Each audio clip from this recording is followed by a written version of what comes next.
ॐ गणानां त्वा गणपतिं हवामहे कविं कवीनामुपमश्रवस्तमम् ज्येष्ठराजं ब्रह्मणां ब्रह्मणस्पत आनः शृण्वन्नोतिभिः श्रीरसादनम् ॐ श्रीमहागणाधिपतये नमः। ॐ वृषभं दर्शनीनां विश्वरूपमदाभ्यं बृहस्पतिं वरेण्यम् ॐ तद्विष्णोः परमं पदं सदा पश्यन्ति सूरयः दिवीव चक्षुषा ततम्। ॐ हरे राम कृष्ण हरे राम कृष्ण हरे Ram Krishna.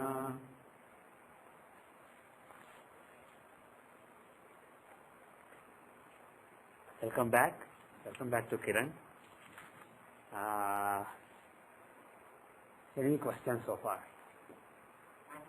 Yes.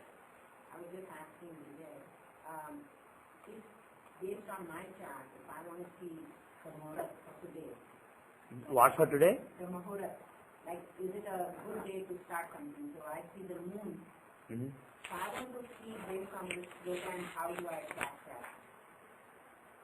Program does not tell you whether today is a good day or bad day.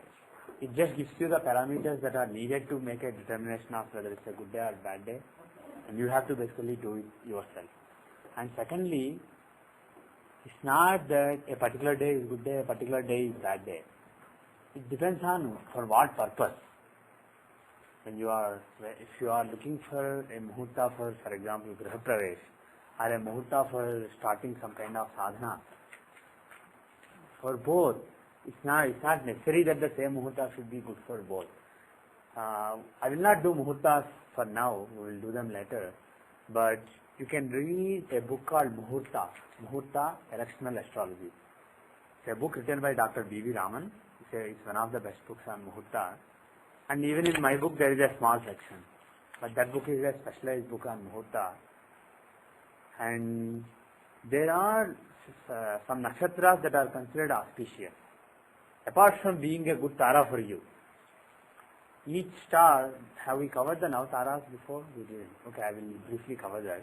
There are some stars that are considered good and some stars that are considered bad for each person. On top of them, inherently certain stars are considered good for certain kind of activities. For example, Anuradha is a good star for most purposes. But Moola is not really a great star for several purposes. Like that, several stars, several nakshatras are considered good and bad. Similarly, several tithis are considered good and bad. So again, that depends on for what purpose. Some tithis are good for some purposes but bad for some other purposes. So usually when we choose a muhurta, we choose a good tithi for that particular purpose, good nakshatra which is good for that particular purpose, as well as good based on your chart. It's a good tara for you. And then people also consider there are 3 other Panchanga elements. There are 5 elements in the Panchanga. Tithi, Varam, Nakshatram, Yogam and Karanam. These are the 5 elements. And like I mentioned earlier, Tithi is Jalatattva. It is Jalarupam. It shows prosperity, well-being. Prosperity and well-being are of watery nature. And Tithi is important. Tithipalam is important for them, the strength of Tithi. And Vara is of Agni-tattva, fiery nature. And that shows vitality, the longevity. Because fire is what is? Fire is basically the life force witness. The life force witness is basically fire. So that shows the life force within the activity that you started. If the Varbala is not good, and how do you see the Varbala? See the Lord of the Vara. Suppose somebody started something on Tuesday. So the Varesha is Mars. See how strong Mars is in the chart. Suppose somebody did something on Tuesday and in the Muhurta, let's say Virgo is the Lagna and Mars is in Pisces. Suppose Virgo Lagna was chosen for the activity and Mars is then the 8th Lord in the 7th house, Aries Lord in Pisces. So 8th Lord in the 7th house, which shows short life. So if somebody does on Tuesday with such a muhurta, it's very likely that whatever he started will end very soon. It will not last for a long time. Of course, if somebody wants it to not last for a long time, he may intentionally choose that muhurta. but bottom line is, because the Varesha's weakness, it will not be a long venture. On the other hand, if Varesha is strong, let us say he is in a trine or quadrant from Lagna, then that particular venture will have a long lasting effect. So you see the longevity and the vitality in the Vara, Agni-tattva, and then Karna is of Ati nature, Bhutattva. And again there are some Karnas that are considered auspicious and some Karnas that are considered inauspicious. In all these 5 categories, 5 elements, some are considered good, some are considered bad. So when people choose a muhurta, they choose a muhurta for which the Karna, the Tithi, the Vara, the Yoga, the Nakshatra are inherently auspicious. And then on top of it, we have to look at the Lord of that particular element and see how he is in the chart. Because a Karna, for example, Garija Karna, it is ruled by Jupiter.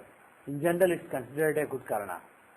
So somebody may choose a muhurta in Garija Karna, but if Jupiter is badly placed, suppose he is in Manakaraka Sthana in that particular muhurta, then even though it's an auspicious Karna, because the Karna Lord is not auspiciously placed, Karna is basically weak. The Karna Bala will become weak in the chart. And as a result of it, there may not, whatever he set out to achieve may not be achieved.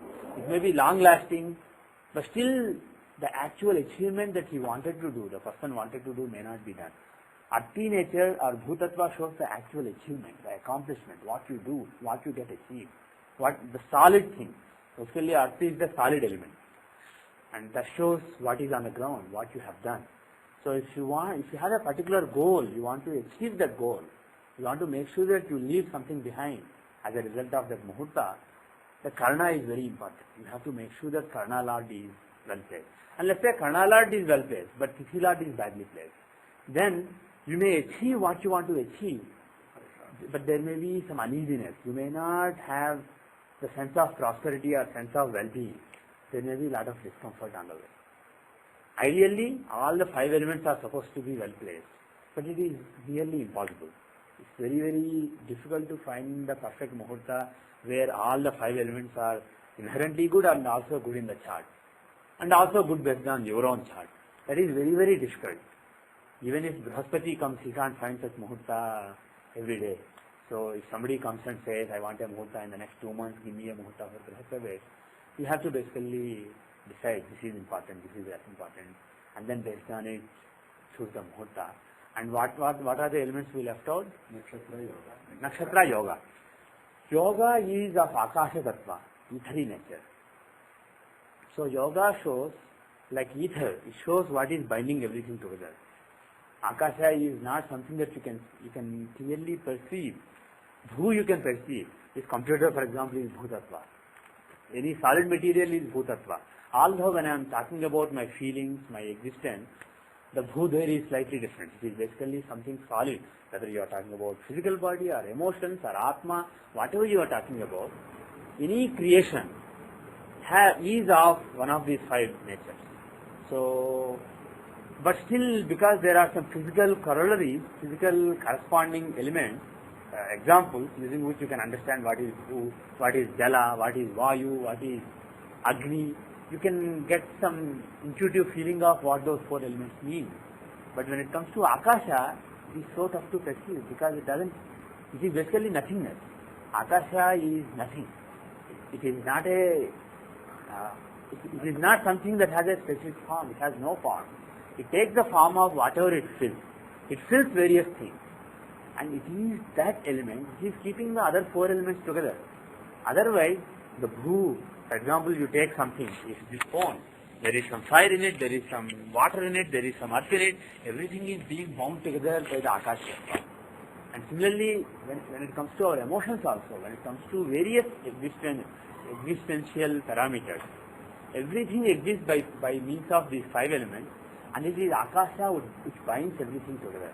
So because of that, yoga is very important for seeing what binds everything together, what prevents things from falling apart.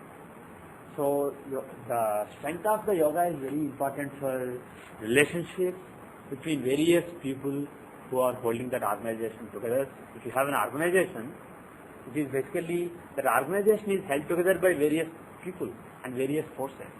And even if you are not talking about an organization that has various people involved, even if you are talking about something that you are doing, let's say your new job or something, still there are so many forces that are pulling it in different directions.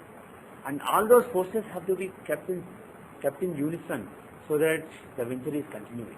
When you are working, for example, when you are doing a job, there may be a part of you that tells you, why all this work, renounce everything and go to Himalayas. Or there may be a part of you that tells, you are concentrating too much on work, concentrate on home, family. Or there may be a part of you that tells, you are not doing well at work, you have to work even harder and you have to do better than other people at work. So there are so many different forces. When I say different forces that are impacting each venture, I don't necessarily mean people who are influencing an organization. Even within a single person, there are so many forces that are pulling in different directions. And whenever you start a particular venture, that particular venture is being pulled in different directions by forces within you. And how all these forces act together so that the venture that you started, so that the task that you embarked upon happens in a nice way, so that it doesn't fall apart. So it is yoga that ensures that.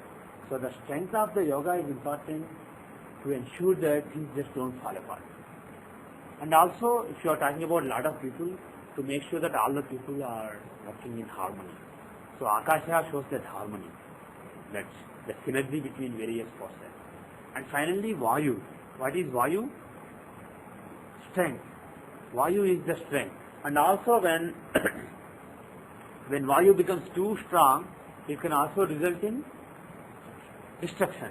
So Vayu Tattva shows strength and utilization of strength.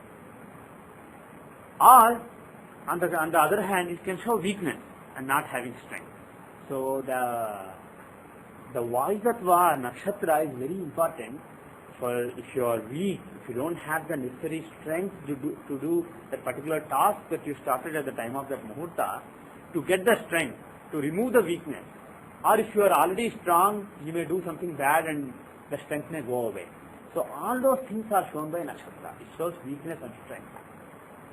So that is one thing. And the second thing is, I told you that there are certain karanas that are considered good and some are considered bad. Some things that are considered good, some are considered bad for certain activities. Some nakshatras that are considered good and some considered bad for certain activities. All these some of these you can get from my book, from the chapter on Muhurta. And most of these things you can get from Muhurta book that I mentioned, Dr. Raman's book. So you can read that book and get those standard lists. And those of you, I don't know about other states, but those of you who are from Andhra, if you take any Panchangam that comes from Andhra, they have a summary in one page. There is a one-page nice summary of all the things that I mentioned. Everything that you can find in the Muhurta books, you will find a summary in the Panchanga. So that can be a handy reference. But I will not cover those things. You can refer the standard books and find those. But I will mention the taras. Yeah. Almost impossible, yes. So, is it a priority list based on tasks which we are? Yes, that is up to you, depending on your priority.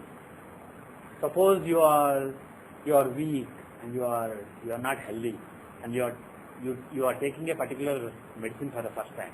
Some Ayurvedic doctor came and told you, take this medicine if you cure your problems, your breathing problems, let us say. And you want to start that particular medicine. And what is the main criterion there? What is the most important thing? So, again, depending on different people's perspectives, the answers may be different. But you have to make a decision. Is the vitality and longevity most important thing here? Or gaining strength and removing weakness most important thing here? Somebody may say, I don't want to take this medicine for too long. So Vara is not that important to me. I just want to gain my strength. So Nakshatra is the most important thing for me. You may go for Nakshatra. And somebody, at the same time, yoga is also very important when you are taking medicine, because When you take a medicine, the medicine has certain forces that want, those forces are acting to make you feel better. But there are also forces within you that are trying to make you weak. This is why you got the onset of disease. So, all these forces have to be reconciled and they have to be harmonized so that the forces that are coming in because of the medicine are integrated with the forces that are acting within you. There may be some forces within you which want you to feel better. So those forces will be integrated with the forces within you. And then when the integration is complete, the medicine will be able to work the best on you. So for that, yoga is most important. So you can say that nakshatra and yoga are probably more important than other things. You want to feel good, so he is also important. So you can't say that others are not important. You need all the elements. But for that particular thing, the immediate thing is the medicine has to be assimilated into your body and it has to do a good job of giving you strength. First it has to be effective, which means yoga, and then it has to make you feel better, which is nakshatra. So yoga and nakshatra bala is more important in such a case. Whereas let us say somebody is getting married, then what is the goal there? What is the purpose of getting married? What is the main thing? Yeah, first you want the marriage to last a long time. It better last a long time. You don't want it to last for a few days and either the bride or bridegroom to want to take sannyasa. In some cases that may be advisable, but in most cases you want the marriage to last for a very long time. So vara is very important. You want them to be in harmony. So yoga is important. So vara, nakshatra is also important, but the strength, etc., that may come at the end. More than that, harmony between the people, the longevity of the marriage may be more important. And again, the marriage has to result in the birth of some children, those people doing some dharmic activities in the society, then marriage has a meaning. And where does that come from? The accomplishments of the marriage, the result, end result, the solid end result of the marriage. So that is Bhu Tattva. So for that, Karna is important. Like that, if you understand what is the importance of each element in a particular muhurta, based on what you are starting on that day, you can choose which is more important. And sometimes you will not be able to choose. You have to ask the person.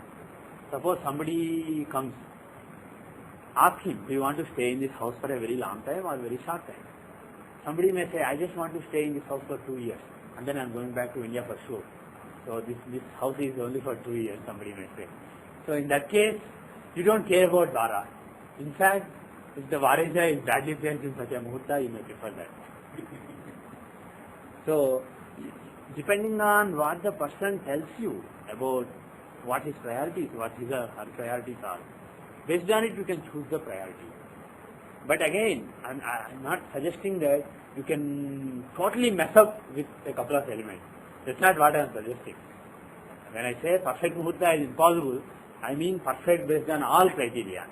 Just choosing an auspicious karna, auspicious yoga, auspicious nakshatra, auspicious tithi, and making sure that the lords are reasonably well placed in the chart. Maybe there are some weaknesses, but not terrible weaknesses. That is possible. You can choose a reasonable muhurta most of the time. So you should try to do that. Okay? Now, let me take an example. First, let us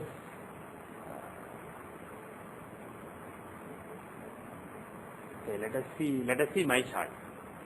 April 4, 1970, 17:47:13, that is 5:47:13 p.m. Indian Standard Time, Machilipatnam, India, 81 East 12, 16 North 15. Now, in this chart, I will mention about taras. I told you that certain nakshatras are considered auspicious and certain nakshatras are considered inauspicious. I told you that. That is in general for everybody. In addition to that, there are certain nakshatras that are considered good for you and some that are considered bad for you. And that is based on the Navatara Chakra. There is a concept called Navataras. If you click in this particular window, longitudes window, and if you select Navataras from Moon, software gives you from Lagna also, but from Moon is most important. So if you click Navataras from Moon, you will see this list. So there are 9 taras called Janmatara, Sampattara, Vipattara, Kshematara, Pratyaktara, Sadhanatara, Naidhanatara, Mitratara and Paramitatara. These are the 9 taras. So the 27 nakshatras are divided into 9 groups of 3 nakshatras each. And the way it goes is, starts from the Janmatara. In my case, what was my nakshatra when I was born? We saw it in the previous window. Where is moon? Purvabhadra. You can also see it here. The nakshatra is Purvabhadra. So, it starts from Purvabhadra. My Janmatara is Purvabhadra. And the next nakshatra is Uttarabhadra. That will become Sampattara. The next one is Revati. So that becomes Vipattara. And the next one is, with Revati, you come to the end of the nakshatra chakra. So you go to the next nakshatra, which is go back to the beginning of the zodiac. So Ashwini, that is Kshematara. Dharani is Pratyaktara. Kritika is Sadhanatara. Rohini is Naidhanatara. Mitratara is the next one, Mrigashira. After Mrigashira, Ardra comes. So that is Paramamitratara. And when you finish all the 9, the next Tara will again become Janmatara. So after the Ardra, we get Punarvasu. So again it is Janmatara. You may realize that Purvabhadra and Punarvasu both are ruled by Jupiter. Similarly, Uttarabhadra, Pushimi and Anuradha, these 3 are ruled by Shani. So because we have the 9 planets and we have 9 Taras, we basically rotate. So Janmatara is always ruled by all the 3 Janmataras, all the 3 nakshatras that are known as Janmatara are ruled by one planet. All the 3 nakshatras that are known as Sampattara, they are owned by a particular planet. And you can also use this knowledge in the judgment of Vimshyotri Dasha. For example, if the Kshematara's Lord's Vimshyotri Dasha is running, it is in general considered to be a good period, an auspicious period. And if the Vipattara's Lord's Nakshatra is Vipattara's Lord's Vimshyotri Dasha is running, there can be some ill health, etc. So there are some general guidelines based on the taras. So you can pay some attention, but it doesn't work perfectly. But you can pay some attention to that. But the important thing is, when you are doing something important, when you are choosing the muhurta, make sure that you choose a good tara. Can anybody tell me what are good taras here? From the description you can find out. What Janma means birth, Sampattara means the wealth star, Vipattara means danger star, Kshematara means well-being. Kshema means well-being, auspiciousness, well-being star. Pratyaktara means obstructions and obstacle star. Sadhanatara means accomplishment, achievement, success star. Naidhanatara means death star. And Mitratara is friendly star. Paramamitratara means very friendly star. So the names are very self-explanatory. If you do the death, so what is it telling us that 3 stars are there? So if suppose that Dasha is running as an intuitive. In general, that's not considered a good Dasha. The person can, the Naidhanatara of Dasha. Yeah. What about Janma? I mean, the others are self-explanatory, but Janma is also bad, right? Janma is considered good for certain aspects and bad for certain aspects. And in general, for most things, it is considered bad. It is basically like a butt-like situation. It is good if you are doing something like a puja or something. If it is starting something new, isn't it Janmatara good for it? It may be, but usually people avoid it. By tradition, I don't have any clear view or opinion to recommend to you on Janmatara. Traditional view of people back from India is, it is bad except for a few specific things. And again, if you read the book that I mentioned, Muhurta by Dr. B. V. Raman, you will find his views on this as called out from classics. But it is a little bit ambiguous, and I haven't really done a lot of experimentation with trying different things in Janmatara, so I don't really have any views to tell you. But in general, if you are doing something, I'll take your question, but in general, if you are taking something relating to money, finances, etc., you better choose Sampattara. If you are doing something relating to your health or your well-being, taking medicines, etc., Kshematara is very auspicious. If you want to do something like join a job or start a company or something relating to some kind of achievement, you want success in some aspect of your life, Sadhanatara is very important. It is very good. And in general, Mitra and Paramitra are good for most things. So in general, those are the guidelines. And in general, avoid Pratyaktara, avoid Vipattara, and definitely avoid Naidhanatara. Among all the taras, Naidhanatara is the most dangerous nakshatra, even though danger is in the name of another tara. That is the most dangerous thing to happen. So Don't do anything in Naidhantara unless you know what you're doing and you want that. So this how is related to when we do this Muhurta. When you do the Muhurta, see where moon is. And suppose I am doing something when moon is in Ashwini Nakshatra. Suppose I start taking a medicine when moon is in Ashwini. Is it good or bad for me? Good. Ashwini is Shematara. So it is good for me. Yes. Should we relate this with the Antardasa or how to do it? Totally different. Actually, what I mentioned about Dasha and Antardasa, just forget. Oh, okay. Just when you choose a Muhurta, see where moon is at the time of Muhurta and see which Tara it is from your Janma Chandra, from your natal moon. And see if it is a good Tara or bad Tara. And whenever possible, try to choose a good Tara. Yes. One for active stock trading. Yeah? Because every hour is ruled by a different hora. Yeah. And the corresponding planet, because ultimately each nakshatra is ruled by a different planet. Yeah. So depending upon that planet, our hora on the day, can that be chosen as a good time? You can experiment. You can every day you choose that hora and invest $1,000 and tell me what happens after. I don't really have any views on that. So you're saying look at this independently of Dasha and Mahana. Yeah. Don't correlate. Yeah. When you see Muhurta for a marriage, what is important? Like you take the bride's horoscope and the groom's horoscope, Yeah. father and mother, and which is the one which you, Who are getting married? bride and So they are the most important. And again, if the bride nakshatra and bridegroom nakshatra are such, for example, they may be consecutive nakshatra. One may be Purva Bhadra, one may be Uttara Bhadra. In that case, if you try to find a good Tara for both, what is Sampattara for one will be Vipattara for the other. What is Vipattara for the other will be Kshamatara for the other. What is Kshama for the other will be Pratyaktara. So of course there is Mitra and Paramitra. So for any given two stars, there are some stars that are auspicious for both. But your choice becomes very narrow when you do that. So sometimes you have to live with good Tara for one of them, bad Tara for the other. It depends on who is consulting you.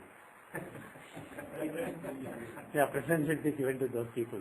Or if you see, more than that, seriously, joking apart, if you see that one of the charts is actually a little weak, if you see one chart shows excellent marriage, there are no problems. And in the other chart you see some weakness, relatively. Then give more importance to that person.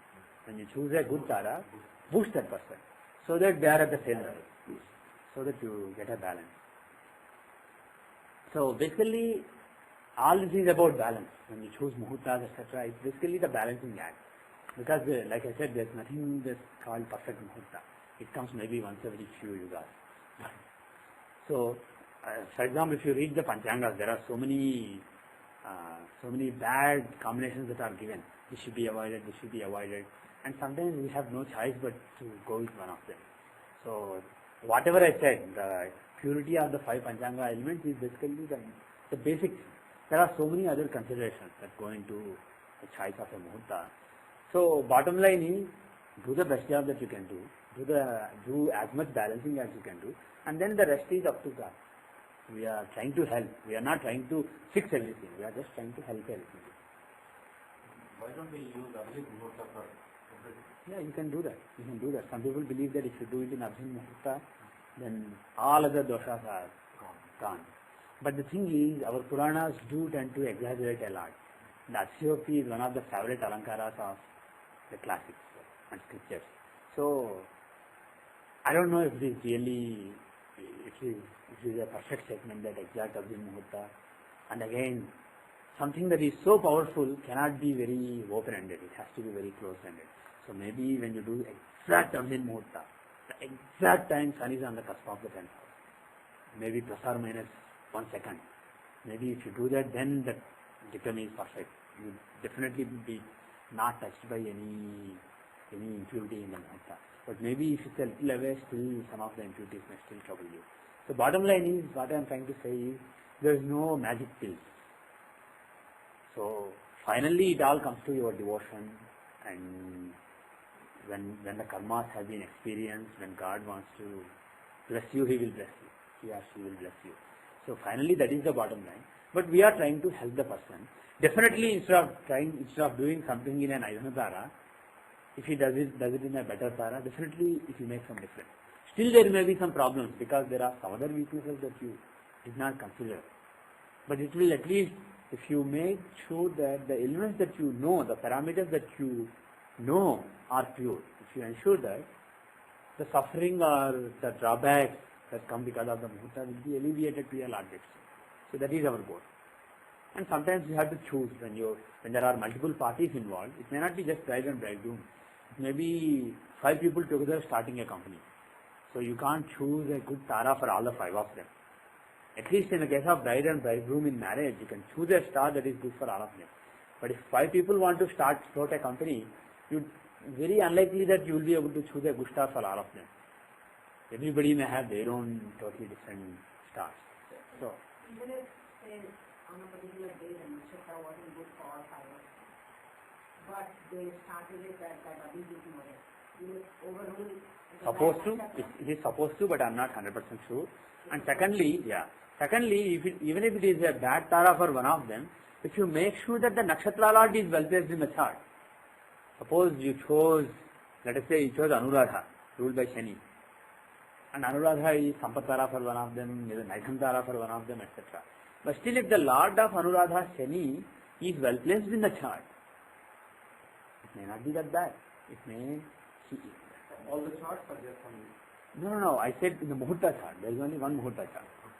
In the Muhurta chart, let us say you chose Shani as Yogakaraka. Let's say you chose Taurus Lagna, so that Shani is 9th and 10th Lord. And let's say you chose Shani in the 6th house.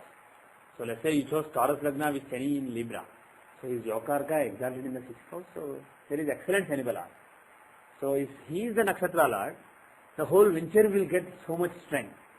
Some of them may feel a little bit of weak because of it based on their own Tarabalam at the time of the Muhurta. But the overall strength of the chart itself, Muhurta chart itself, it will make sure that the whole venture will basically go well. It will pick up strength. So that is the other consideration. So look at, like I said, if the Vara Lord is in the 8th house, it's not good, like I said. Or like in the example I gave, if you start something on Tuesday, and if the Vara Lord Mars is 8th Lord in the 7th house, that venture is not likely to last a very long time. It will break very soon. So like that, not only Vara, look at Karna Lord's placement, look at the Nakshatra Lord's placement. If they are well placed, that is good. So say in your chart here, Bharani Nakshatra, if you don't look at this chart, just look at Bharani Nakshatra, consider Saturn Nakshatra, not what Nakshatra? Saturn's Nakshatra? Venus. No, it is ruled by Yama at the level of DB. Yama is Shani's brother. That may be why you are thinking it is Shani's Nakshatra.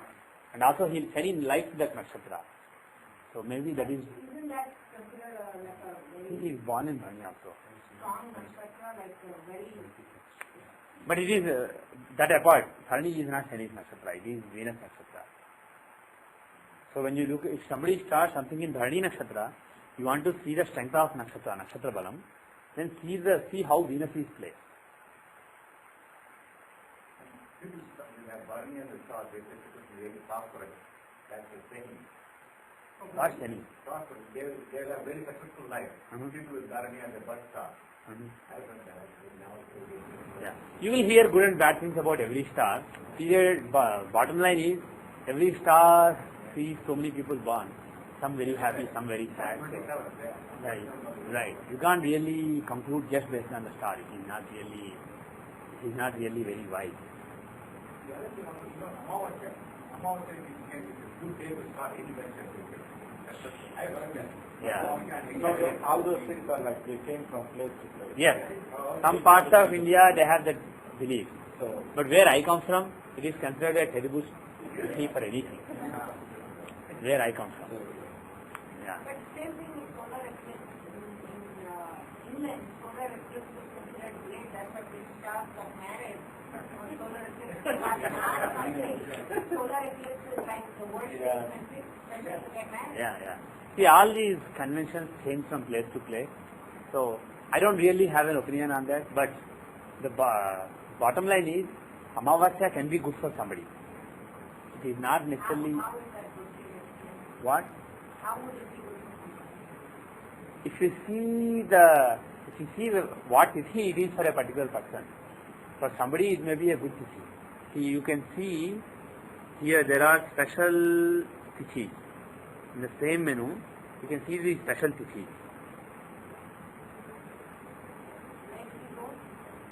In the same longitude window, click on special tithi. Okay? So now look at Dvadasi for example. Shukla Dvadasi is my karma tithi. So when I am trying to do something, as far as my karma is concerned, the tithi is Shukla Dvadasi. And just a note on how these are computed. Like all of you know, Janma tithi is computed. How is it computed? You take the distance between moon and sun and moon. See how advanced moon is from sun. Let's say sun is here in the zodiac, in the 360 degrees, and moon is here. So you measure the angle from sun to moon, which you can do in the by looking at the longitudes and subtracting sun's longitude from moon's longitude. You know how many degrees moon has advanced from sun. For every 12 degrees, it is basically 1 degree. And that together it is Amavas. It is the beginning of the month. And then as moon progresses from sun, he becomes advanced by 12 degrees, 1 tithi ends. The Shukla Pratipad or Shukla Pratipada or Shukla Pajyami, the tithi will end. And then the second tithi will start. When moon is more advanced than sun by exactly 24 degrees, then the second tithi, Dvitiya, or in Telugu we call it Vidya, it's a Vikriti of Dvitiya. When Vidya, Dvitiya ends, then moon is exactly 24 degrees ahead of sun. As moon becomes progress more and he becomes exactly 36 degrees ahead of sun, that is the end of the third tithi, known as Tritiya, or in Telugu we call it Tadiya. And then Saviti or Chaturthi or Chauth will come. Like that, based on moon's degree, you basically find this tithi. And when moon goes around and catches up with sun again, as moon is going around, sun is also moving. By the time moon catches up, sun moves by roughly 29 degrees or so. And then moon will catch up with sun again. And again, that is the end of the Purnima, Amavasya. And then the new month will start. So like this, we have the 30 tithi. This is how you find the Janma tithi. Based on the sun and moon longitude at the time of birth, you find Janma tithi. In addition, there are tithi that progress with 2 times, 3 times, 4 times the speed. For example, some Dhana tithi, it progresses with twice the speed. So when moon is 6 degrees ahead of sun, that is the end of one tithi. Shukla Pratipada is over. When he goes from 6 degrees to 12 degrees advancement from sun, that is the second tithi. So like that, if you find, the tithi will basically go through all the 30 tithi and start again and finish another rotation around the 30 tithi within the same lunar month. So that is Dhana tithi.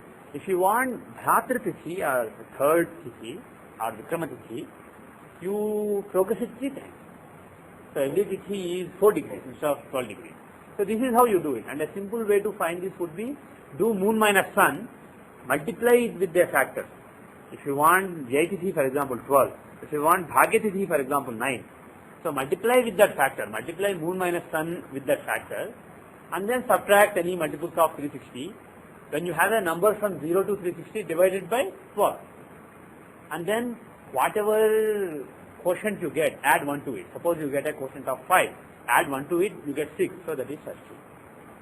The 6th is Shashti, like that. So They are similar to the houses. there is a correspondence to the houses basically.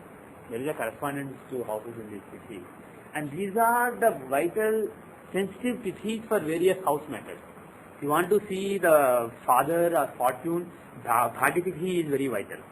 If you want to see the work that the person does, Karma tithi is important. So you can see the tithi, and that for that particular activity, that tithi is very auspicious. Even though Dvadasi is usually considered a Dagdha tithi, in Telugu they say Dvadasi is Dagdha tithi, which means the punch. burnt down tithi. It's not considered an auspicious tithi for anything. But in my case, it is my karma tithi. It is owned by Mercury. Tithis have owners. They are given here. You can see here. Shukla Dvadashi is ruled by Mercury, who is my 10th lord in my natal chart. So when I want to do something auspicious, if I want to achieve something, Dvadashi is a very good tithi for me. Of course, still many times I can't bring myself to accept it, and I still end up choosing what is usually considered an auspicious tithi. But the bottom line is, when you look at the tithis of the particular person, you can get a better sense of which tithis are good for this person. And these tithis are used for various purposes. For example, see any tithis that are towards the end or beginning, and the sandhi basically. They call tithi sandhi is when a tithi is just transitioning from one tithi to another. If you see my collector tithi, for example, it is transitioning between Dvitiya and Tritiya. Only 2% of Dvitiya is left. So it is at the end, fag end of Dvitiya.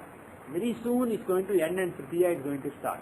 So because the tithi was on a sandhi, there is something undesirable. So when it comes to marriage, getting married, I should be careful. And especially for that, choose a very good muhurta. There are some weaknesses. So this shows weaknesses in various activities. As far as tithi is concerned, as far as the well-being and sense of prosperity is concerned. So you can see any tithis that are particularly weak. And the rule is, the tithis that are usually considered auspicious, those are good. Suppose take Bhratra tithi. If you take Bhratra tithi, it is falling in Dashami. Dashami is usually considered an auspicious tithi. So Bhratra tithi is strong, and also it is in the middle. It is in the middle. 58% is that means it is in the middle. So it is very strong. So as far as brothers etc. are concerned, the relation with them, the well-being on account of brothers and what is happening to brothers is very strong. But if you see Kalatra, it is on a sandhi, like I said. It is at the end, fag end of it. But Dvitiya is a good tithi. It's not an inauspicious tithi. Dvitiya is a good tithi, and the next tithi, Tritiya is also a good tithi. So it is a sandhi between two auspicious tithis. So it's not, even though it's on a tithi sandhi, it's not really that bad. But let us say in somebody's chart, you find Kalatra tithi in, let's say, Amavasya. And let us say it is on tithi border. It is at the beginning of Amavasya. Then it's really terrible. There are two doshas there. One is it is Amavasya. Second is it is on a tithi sandhi. So because of it, you can conclude right away that there is some weakness relating to well-being as far as marriage is concerned, or relations with other people are concerned. So in such cases, you can advise that person to do puja on that particular day. If somebody has Kalatra tithi in Amavasya and Amavasya beginning, on Amavasya tell him to do prayer to a particular deity who shows marriage in the chart. And then that can weaken the dosha in the tithi. So, say, what if you had 98%? That is also bad. That's also bad. Yeah. But it's closer to that 100. Yes. Anything close to 0 or 100 is bad. Close to 0 means it is at the fag end of the tithi. Close to 100 means it is at the very beginning of the tithi. Both are decent. What does this darker half and brighter half mean? Oh, that is basically based on Krishna or Shukla. Shukla or Krishna.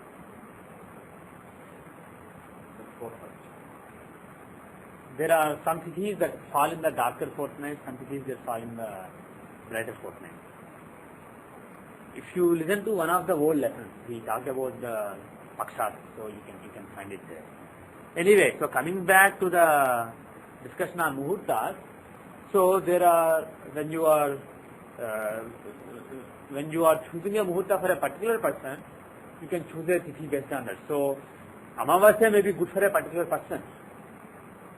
But in general, Amavasya is considered inauspicious for most people.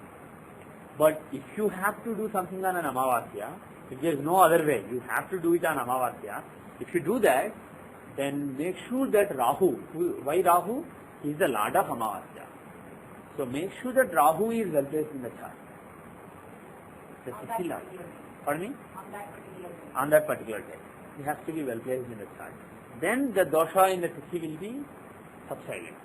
Otherwise, it will be terrible. If you are doing something on Amavasya with Rahu in the 8th house, there will not be any peace. whatever you are doing will give you such headache, such frustration. So at least make sure that Rahu is well placed, maybe in the 11th house or something. Then there will be some happiness. Amavasya is also good for starting some pujas. Yes, Amavasya is good for some tantric pujas, etc. For worshipping some deity. Suppose you want to start worshipping Kali. You want to start Kali sadhana. It's a very auspicious day. So for certain pujas, it's a very auspicious day. But in some parts of India, they believe that Amavasya is good for everything. But it may not be correct. Okay. So you try to choose a good tithi and make sure that the tithi lord is well placed in the chart. Try to choose a good nakshatra and make sure that it's a good tara for you, and make sure that its lord is well placed in the chart. So these are the basic things that you can do. And now let us take an example.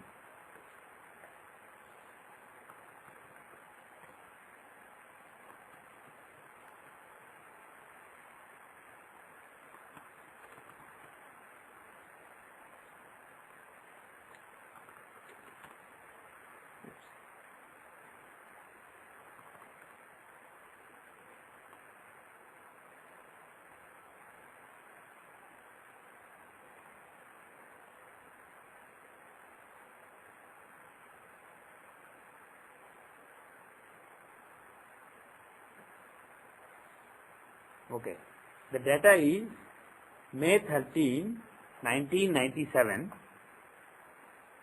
12:1:30 p.m. Basically around noon time. 12:1:30. Basically almost Abhin Muhat. 12:1:30 p.m. Eastern Daylight Saving Time. The place could be Andover or Burlington. I think it's Andover.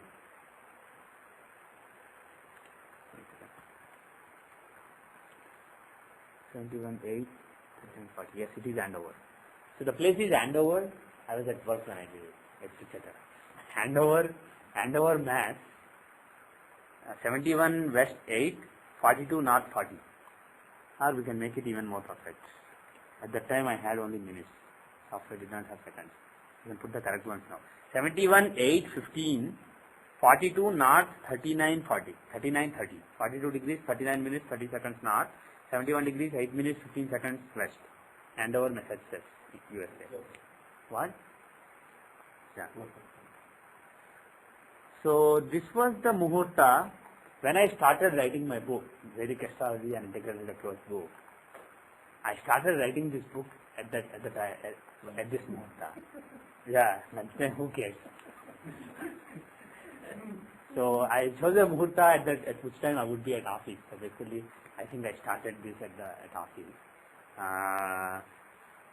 So let us just judge this muhurta. And just as a background, this book I started with lot of enthusiasm. I thought I knew a lot that I wanted to share with everybody. And after I started writing this book, I met Sanjay ji and I realized that I know nothing. And then in the first 3 years, I basically wrote like maybe 10 pages or so. And also my understanding basically went through a lot of transformation. I became more comfortable towards the beginning of 2000 that I could do justice. And then I picked up again. So sometime actually I restarted the book. I chose another good muhurta and restarted in 98. Again, that did not go anywhere. Maybe I wrote another 2 pages. But in 2000, April or May time frame, basically, I decided I'll finish this book. And then I left all the Yahoo groups and I just focused on this. All the evening time, I basically worked on this book. And during May second half and June, basically the book was written. And in July first half, I gave finishing touches. And in July on Guru Purnima day, I basically wrapped up the book. So basically, I finished it basically in a 1.5 month period. But it was in the works for almost 3 years. So the muhurta was such that I just chose whatever I could do at that time. It may or may not be a very good muhurta, but I chose a muhurta which resulted in long delay, but finally it got done. And also it seems like a lot of people like the book, a lot of people are finding it useful. So it is serving its purpose, but There was a lot of delay in writing the book. And let us see, let us judge, try to judge the strength of the muhurta. So, shall we start with the Varabala? Vara shows the vitality, the life force within it, the Agni. So, which Vara was it? And by the way, another thumb rule, like some Tithis or Nakshatras are considered auspicious, some Varas are also considered auspicious and some are considered inauspicious.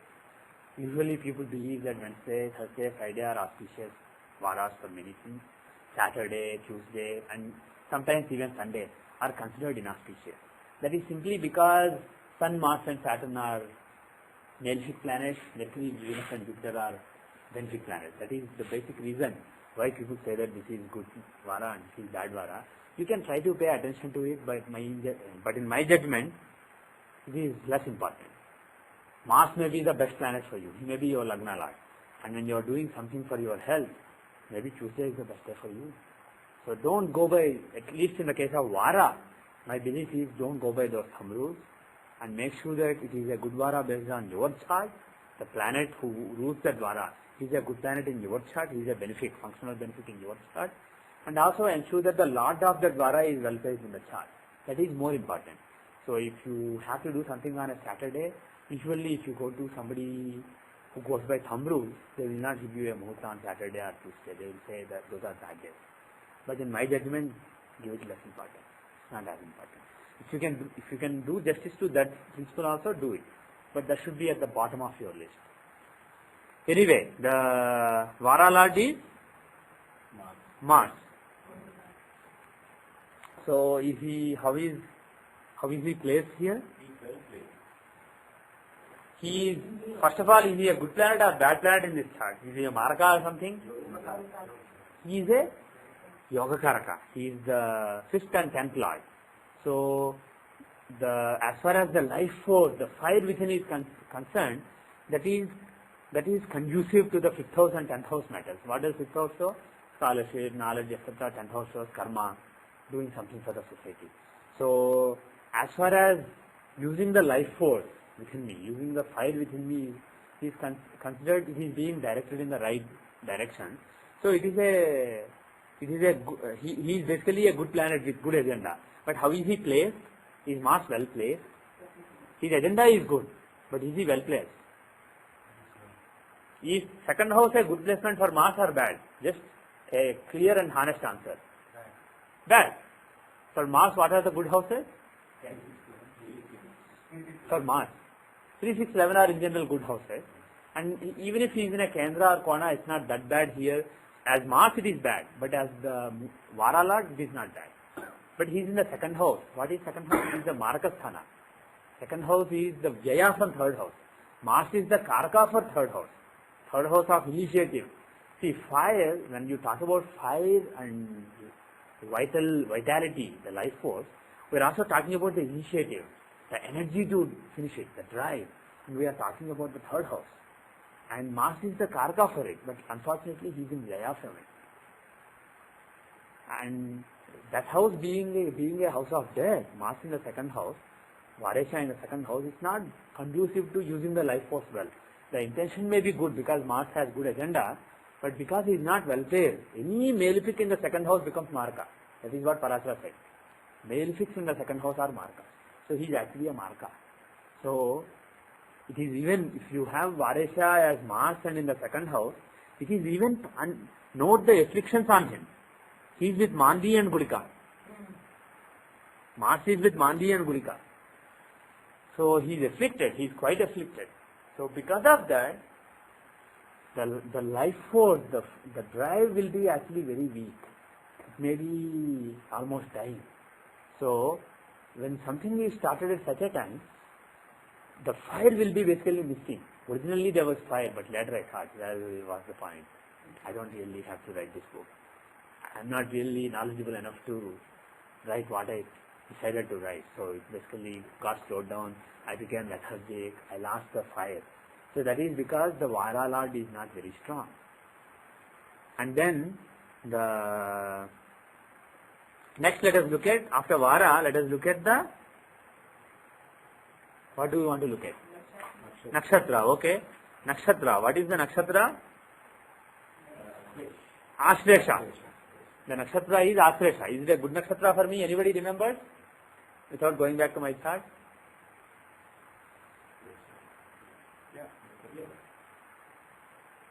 What? What is my Tara? Purabhadra, Jupiter. Jupiter is Janmatara. Who is Sampattara? Saturn is Sampattara. Mercury is Vipattara. So as far as moon is concerned, this particular moon is in Vipattara. It shows danger. It is not good. As far as, and what is the importance of nakshatra? It is strength, having strength to do things, being weak, etc. So that the Lord of the strength, he is in Vipattara. Is that good or bad? Bad. It is a bad thing. Now, see some Lagna also. Yeah. Because moon shows the mind and Lagna shows the entire existence. So for something like this, this is not a medicine to get better or feel better. This is basically writing a book. So Lagna is also important. So if I look at the Navataras from Lagna, the Janma Nakshatra is Hasta. See if Ashlesha is good from this or bad. Where is Ashlesha? Ashlesha is a Sadhana Tara. So, so this shows from Lagna, as far as strength, gaining strength is concerned, from Lagna, the nakshatra lord is, the nakshatra is a good nakshatra. But from moon it is a bad nakshatra. What would that mean? Of course, I did not look at all these things. I just chose whatever was a good muhurta, and on top of all those, I chose the Abhi muhurta. So I thought any weakness will be remedied, so I did it. So I did not look at all this analysis at that time. I did not even know the importance of various Panchanga elements. I just went by thumb rules at that time. But I understood more later after I met Sanjayji. Now when I reflect on it and look back, basically it was Ashlesha. So from Lagna it was a very good Tara. Moon was in a good Tara from Lagna. What is the importance of Taras from Lagna and the importance of Taras from Moon? What are your thoughts? What is Moon? What is Lagna? On the moon, I think mentally Moon is mind. Oscillate means Yeah. you go in and out. Do it and Yes. not do it. Moon is mind. Right. And Lagna is intelligence.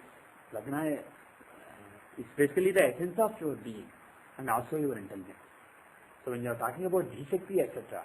So in order to do what I started to do at that Muhurta time, if my intelligence has to gather something, gather strength, etc., it is willing to do that. It is very well placed to do that because this is a Sadhantara from Lagna. So because this was figured out in a Sadhantara from Lagna, this particular activity, writing this book, will result in some achievement of my intelligence. But at the mental level, there will be a lot of fluctuation, lot of vacillation. So I would feel, why did I start doing this? Can I really finish this? Why did I want to write about everything? I wanted to cover 5 dashas, I wanted to do so many things, I wanted to write about Tahika, I wanted to write about Nakshatra trances, Ashtavarga trances, so many things. Why did I embark upon this thing? Can I do it or not? Like that, at the mental level, I would feel a lot of wavering, I would feel weak, I would not feel strength. And that is because it is a Vipattara as far as mind is concerned. But it is a good Tara from Lagna, so my intelligence would basically remain firm and make sure that I gain the strength to achieve something. So that is what it shows. And on top of it, you have to see the strength of the planet who owns that nakshatra. Who owns Ashlesha? Who owns Ashlesha? Mercury owns Ashlesha, right? For me? The deity is Sarpa. The Ashlesha's deity is Sarpa, but the planet who owns is Mercury. And where is Mercury? He is in the 10th house. Is he well placed or badly placed? For Mercury, is it a good placement or bad placement? What is Mercury's agenda? You don't never say eclipse by sun. Sun doesn't like it, likes that boy. You can say burnt by sun, combust by sun. But, yeah, okay. But being burnt and being eclipsed is different. Burning is put so much light that you don't see anything else. Put so much light and heat. And that's what sun does. He puts so much heat, overwhelms you with light, overwhelms you with heat. And you have to have the ability to withstand that. Whereas Rahu, he says, oh, is that light troublesome? Let's just block it. So there is a big difference between what sun does and what Rahu does. Never say eclipse about sun. You have a question? Okay. So anyway, is he really combust? No, Mercury. Mercury is at 6 degrees, sun is at 29 degrees. So he is far away. No, but you were going to answer whether Mercury is good in the 10th. Yes, yes. Is it 10th house is a good placement for Mercury? Yeah. It's one of the karakas for 10th house. Mercury is one of the karakas for karma. So Mercury in the 10th house will show doing some karma. So because he is well placed, he will give strength relating to some karma, relating to some mercurial karma. So that is, and writing is a mercurial karma. So, and also he is the third lord. Mercury is the third lord in the 10th house. Third lord in the 10th house will show his agenda is third house, communication. And what he is told to do is contribute something to the society. That is 10th house. So the one who is in charge, he is also karaka for writing. He is like a project manager who's in charge of writing, and he is also in charge of a group that is told to write. And on top of it, he is told you are in the 10th house, so make sure that something is done for the world, for the society. So that is very auspicious. So Mercury is actually one of the better placed planets in this particular chart. Yes. For Mercury, 10th house, 8th house, certain houses are good. 11th house, 4th house, 6th house. Some houses are good for Mercury. If you see Ashtakavarga, the chapter on Ashtakavarga in my book, you will know which houses are good for Mercury from Lagna. See from Lagna. Mercury is okay. It's good but not great. It's actually fine.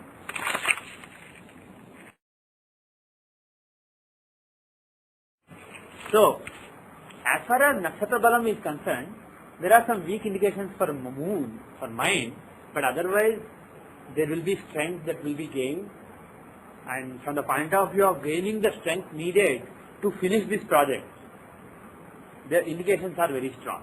So the Vayu Tattva is strong, Nakshatra Bala is there. Only fire is missing. If the fire is also blowing strong, then the fire, the Vayu that is pushing the fire, that is the Vayu given by the Nakshatra, that will make the fire even stronger, and the life force would have made sure that it will finish very fast. So problem is not Vayu. Vayu is there, but Agni is very weak. That is the main problem. Yeah. Yeah. Why dramatically? Changes things. We didn't even look at sun that much anyway. We just looked at Mercury so far. Oh, you are saying... Oh, I see. You are saying that it was a Tuesday, but because of the Parivartana, Mars acts as if he is in the 10th house, instead of acting as if he is in the 2nd house. Very good point. I missed it. So there is, even though the Vara Lord is badly placed, there is a Parivartana. If he is in the 10th house, again it's not a great placement, but it is a much better placement, especially for doing something for something in the society, and especially if the Nakshatra Lord and the Vara Lord are together, their yoga is good because it shows Vayu, lot of Vayu and lot of Agni. Vayu will make the Agni even brighter. So that is very good. That's a very good point. So again, when you are talking about Muhurta, how various Parivartanas or yogas are triggered, I don't really have any formula for it. In the case of natal charts, you can look at the dashas, and when the Antardasha or Dasha of those planets come, the yoga can be triggered. But here the yoga between Sun and Mars, the Parivartana yoga, that is good. So basically the fire, even though it is weak, there may be something that will happen when the Parivartana is triggered because of some transits or dashas, the fire will suddenly start burning very bright, and then it can be finished. That's a very good point. Okay. Now look at the Tithi. What is the Tithi? Who is the Lord of Saptami? Without scrolling it, can you tell? So if I scroll the window, everybody can tell. Anybody knows Saptami? See, it's very simple. The first is Sun, second is Moon, third is Mars, fourth is Mercury, fifth is Jupiter, sixth is Venus, seventh is Saturn, and eighth is Rahu. And then once you are done with 8, when you go to 9 again Sun, Moon, Mars, like that. That's it. But the difference is the 15th Tithi. There aren't 15th Tithi. So the 15th Tithi has to be shared by Saturn and Rahu. So the full moon is Saturn and no moon is, new moon day is, Amavasya day is Rahu. That's it. It's a very simple table to remember. So Saptami is the 7th planet, Shani. So the Tithi Lord, Saturn, is in the 9th house. Now again, is that good or bad? Is Saptami a good Tithi or bad Tithi? In general, Saptami is considered a good Tithi. It's an auspicious Tithi for most things, and definitely for writing a book or doing something in the society. So it's an auspicious Tithi, even though it's ruled by Shani. And how is Shani placed in this chart as the Tithi Lord? He is placed in the 9th house. And does he take part in any Raj Yoga? Does Shani take part in a Raj Yoga? There is a 7th and 5th Lord being together, and also 9th and 7th Lord Parivartana. Basically, Shani is the 7th Lord, and he is with the 5th Lord, and he is involved in a Parivartana with the 9th Lord. So 7th Lord having a yoga with the 5th Lord and Parivartana with the 9th Lord. So between Shani, Guru and Ketu there are Raj Yogas. So the Tithi Lord is giving nice Raj Yogas. So Jalatattva is probably the strongest of all tattvas because of the nice Raj Yogas given by Shani, and that too in a trine. He is in a trine. So as far as the watery element is concerned, the feeling of well-being, feeling of prosperity, the creative element. The wateriness is also the creative element. The creative element needed for writing the book. So as far as that element is concerned, there is no depth of it. And also from my experience, I know that the watery element was quite strong. It was basically the fire that was missing until the Sun Mars Parivartana triggered the fire to burn stronger. So let us look at the remaining thing. What is the remaining thing? Karna and Yoga. Now Karna, how is Karna placed? Is it a good Karna or bad Karna? The Karna is Vanija Karna. It is owned by Venus. In general, Naisargika, by Nisarga, by creation, by inherent nature, naturally, is it good or bad? What would be your guess? Without looking at Muhurta book by Dr. Raman, would you guess Vanija to be a good Karna? Yes, usually Mercury, Jupiter, Venus owned Karnas are good. Saturn owned Karnas are bad. Vishnu Karna is bad. So these are the thumb rules.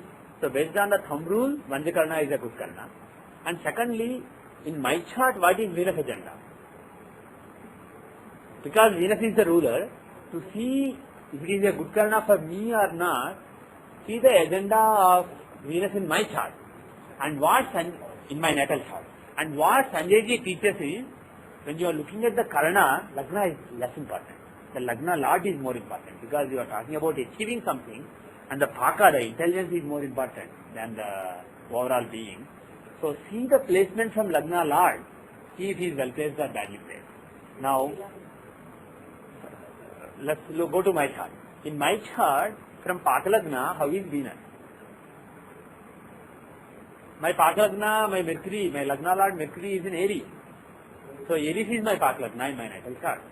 And from there, Venus is the 2nd and 7th Lord, and he is with Mercury basically. He is in Pakalagna itself. A benefic planet occupying Pakalagna will give intelligence, etc. So he is basically a good planet in my chart also. So Venus Karna is not only good in a natural way for everybody, but for me it is a good Karna. And on top of it, is the Lord of that Karna Venus well placed in this current chart. So there are 3 elements. Naturally, is it good or bad? For me, is it good or bad? And thirdly, is it good or bad in this chart? If all the 3 show that it is good, then that is good. That is what we want in a Muhurta. And how is Venus from the Pakalagna? Again, where is Pakalagna? It is in Cancer itself, because moon is in Cancer. So from Cancer, Venus is in the 11th house. Is 11th house a good, in own house. Is 11th house a good house or bad house for Venus? It's actually good for everybody. 11th house is one of the houses that is good for everybody. For example, if Venus was in 10th house, would it be good or bad? What is your guess? Is it a good placement or bad placement for Venus? Yeah.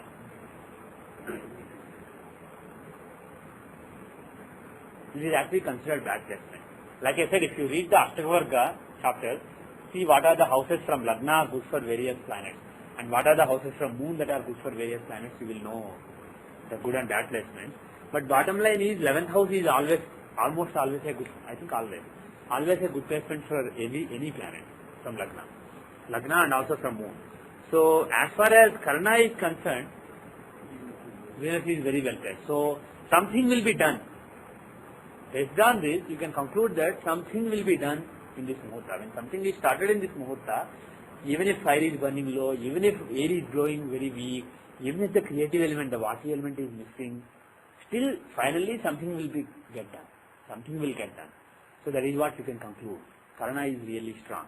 And the last element, how is yoga? Vruddhi yoga. Vruddhi means growth. So from the name, can you guess that naturally, inherently, is it a good yoga or bad yoga? Vruddhi means growth. Growth is usually good. So it shows that various factors that are contributing to this effort within me, they grow, and the cooperation between them, the harmony between them, the synergy between them grows with time. And then finally that results in something getting done. So that is, in general, this is a good yoga. And in my chart, is Mercury a good planet or bad planet? He is my Lagna Lord, he is my 10th Lord, so he is a very good planet for me. What? Yeah, he is Vargottam. He is basically a good planet for me in my chart. And also here he is in the 10th house. Like we discussed something else, I think Nakshatra was also Mercury. So Nakshatra and Yoga both are ruled by Mercury. So he is well placed. So overall we conclude that this is a good Muhurta from the point of view of most Panchanga elements. And on top of it, Lagna is in 28 degrees and Sun is at 29 degrees. So barring 1 degree, this is Abhijit Muhurta. Sun is almost on the cusp of the 10th house, almost at the middle of the 10th house. So that blessing is there, the blessing of Sun, the blessing of Mahavishnu that comes when you start something in the Abhijit Muhurta, that blessing is there. So overall it's a good Muhurta. Only weakness is the Vada Lord placed in Margasthana. But luckily there is a Parivartana, and when the Parivartana is triggered, the fire will burn brighter. And then suddenly energy will come, and then things will be done very quickly. Will what? I am not sure what Arudhas mean in the Muhurta. They definitely mean something, but I am not knowledgeable enough to perceive the meaning of those Arudhapadas. So I am not really sure what the AI would show. I have a question. Yes. Any planet from Lagna and Moon in the 11th house? Lagna and Moon? Any planet Yeah. in the 11th Yeah. from Lagna or the Moon is good, Yeah. correct? Yeah. Does that include this Gulika and Monday? Yeah. It is good for them. They are strong there. They are happy there. The planet that is in the 11th is happy. Oh, I have to give certification of desire. That is the nicest thing to do. I will do. But Gulika and Mandi, when they are happy, everybody around them is unhappy. So they have a bad agenda. So if they are in the 11th house, there may be some negative results relating to 11th house. Or if there are other planets in that 11th house along with them, those planets may suffer. Okay? So for all the people with movable signs, Yeah. that is part of the 11th is what? part of it. Yeah. So when that like it, what will be that significant for? So if the 11th Lord is in the 11th house, like here, he will give the fructification of desire, but also on the way there will be some obstruction that you don't know why it is happening. So it may not be a smooth ride. There may be You may get what you desire, but see, when you are looking at any muhurta, 11th is a key house because it shows the fructification of all your desires. So if 11th house is strong, very strong, 11th lord in 11th, usually it should be done very quickly, irrespective of other factors. But because he is Badhakesha in Badhakasthana, there will be some prolongation, some struggle. And at the end of the struggle, you don't know why you have to struggle, but at the end of the struggle, it will be accomplished. But if the 11th lord is in 11th, he will safeguard the 11th house. So finally there will be accomplishment, there will be certification of desires. And now let us see the transits. Because I don't know how to see the dashas in muhurtas. So let us see the transits. Basically, let's say June 10th, 2000, that's when I wrote the book. Yeah. Y2K crisis. Yeah, first then. Shortly after Y2K crisis. So basically, at the time when I basically wrote this book, I had this particular transit. When Jupiter was transiting in Taurus, most of the work was accomplished. Jupiter was transiting in Taurus. And when Jupiter was transiting in Pisces, I found Sanjayji. And I became his student at that time. Was it? No, actually I became his student earlier, but when Jupiter was in Pisces, I met him personally, and also that was the period when I got a lot of knowledge. And does it make sense based on here? Does it actually, does this muhurta show that I will be accepted into a parampara which will help me with this activity? Is there any chance of that? What? Yeah, you can look at Bhatrakaraka, but first look at the 9th house itself, because that is the guidance I get. Ketu shows parampara, any tradition, any lineage. So Ketu is in the 9th house, and Jupiter, because of the parivartana between Shani and Guru, Jupiter acts as though he is here. Shani acts as though he is Jupiter. So you have, because of that parivartana, you have Guru Ketu yoga in the 9th house. It shows a learned Guru from a parampara giving me guidance. So when the 9th house is strong in the muhurta, if this is muhurta for writing a book, you may get a Guru who will help you with the book eventually. And when Jupiter is transiting Pisces, there is a very good chance of that guidance coming. So it was when Jupiter was transiting in Pisces that I got so much knowledge from Sanjayji, from the parampara of Sachidananda Dasa. So that is one thing. And secondly, your point, Jupiter is Bhatrakaraka here. So because Jupiter is Bhatrakaraka and he is associated with the 9th house, again he shows some very learned astrologer coming as Guru and helping me. And when it comes to fructification of desires, let us see how was it in game.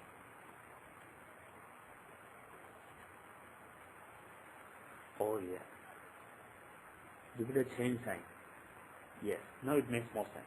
So it was in May, sometime in May, that I think I sent a mail at the end of April, and it was in May that I got really motivated. I must finish this book.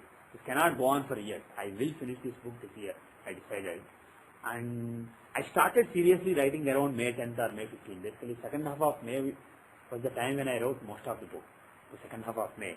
And at that time, Jupiter and Venus, they were Jupiter, Venus and Saturn. Those planets were transiting in the 10th house. So Jupiter's transit, it activated, when he was in Pisces, it activated the 9th house of guidance, resulting in a lot of guidance coming to me that would help me in writing the book. And when Jupiter was transiting Aries, it activated that Mercury and Sun. And as you may remember that Sun will act as though he is Mars, the Vara Lord. And Mercury is the Yoga Lord as well as Nakshatra Lord. And he is the main planet for writing. The third Lord, Karaka for third, placed in the 10th house of some activity. So the actual writing will be triggered when Jupiter is transiting over that Aries, which contains Mercury and Sun. So it was basically Jupiter's transit in Aries which made me write that book. And when he was in the 11th house, when he was in Taurus, what does Taurus show? It is the 11th house. 11th house, 10th house is doing your karma. 11th house is you are done. The fructification of desire. when I write this book, what is the desire? To give the book to the publisher, to make sure that the book comes out in the market. So that is, when you say 11th house, it shows the certification of that particular desire in that muhurta. So here, the 11th house Taurus will show finishing the book, giving it to the publisher, the book being published. So it was when Jupiter was transiting in Taurus that I actually finished the book, and book went to the publisher, went to Sagar Publications for being prepared for the release of the book. And I think if I don't remember wrong, it was actually released when Jupiter was still in Taurus. So basically you can see that in this case, Jupiter's transit was the key. Jupiter's transit basically triggered various things. For all you know, it may be Jupiter's transit in Aries that triggered the Sun-Mars Parivartana also. So it was Jupiter's transit. In another Muhurta, it may be Mercury-Venus transit. In another Muhurta, which is valid only for a few days, excuse me, it may be the transit of Moon that triggers various things. It is very tough to know which is the planet that will trigger. You also have to look at the natal chart to see which planet shows that particular activity.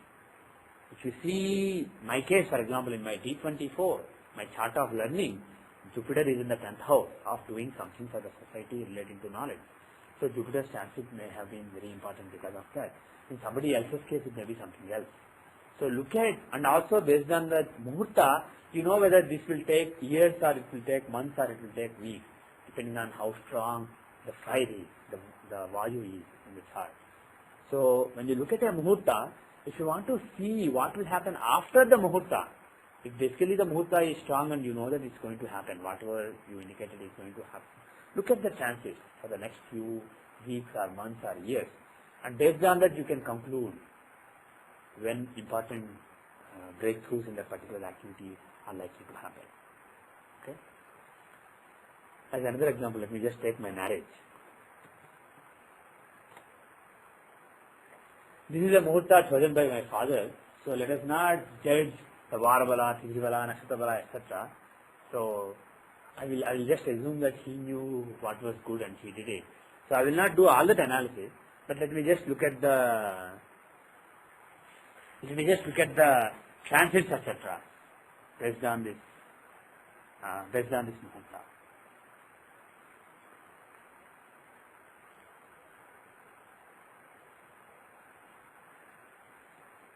The data is August 1, 1993, 9:28 p.m. Indian Standard Time, Machilipatnam, India, 81 East 12, 16 North 15.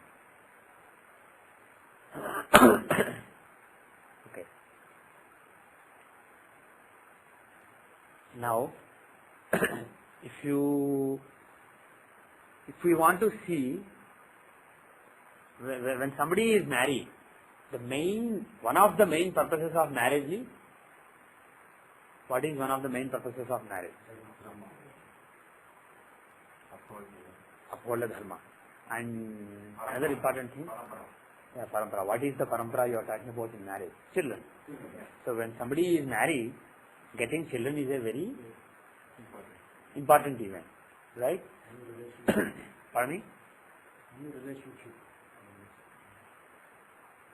Yes, the relationship between the two people, that is important, but let us focus on getting children, because when somebody is married, getting children is also a very important goal for the marriage. And let us see what are the chances based on this Muhurta chart of this marriage. What are the chances what should be the features at the time children are born? What would you expect?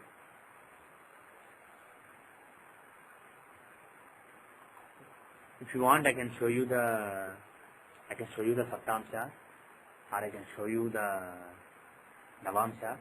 Which one do you want to see? Okay. Okay. Who is the fifth lord in Rasi? You want to see in the Rasi or Navamsha or Saptamsha? Pardon me?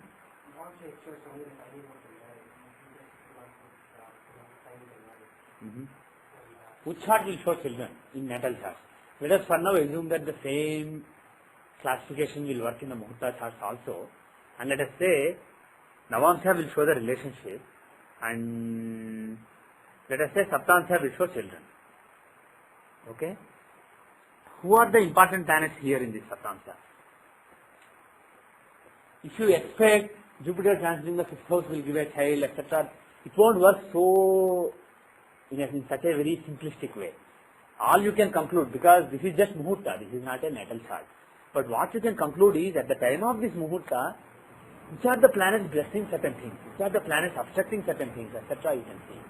And Saptamsha is the chart that shows the desire, the fructification of the desire, the birth of the children. And if you see this Saptamsha in this Muhurta Chakra, who are the trine lords? Trines will show the blessings. So when benefic planets activate those blessings, the blessings because of that marriage will come. The children can come. Who are the trine lords in this Saptamsha? Venus, Saturn and Mercury. Those are the 3 trine lords.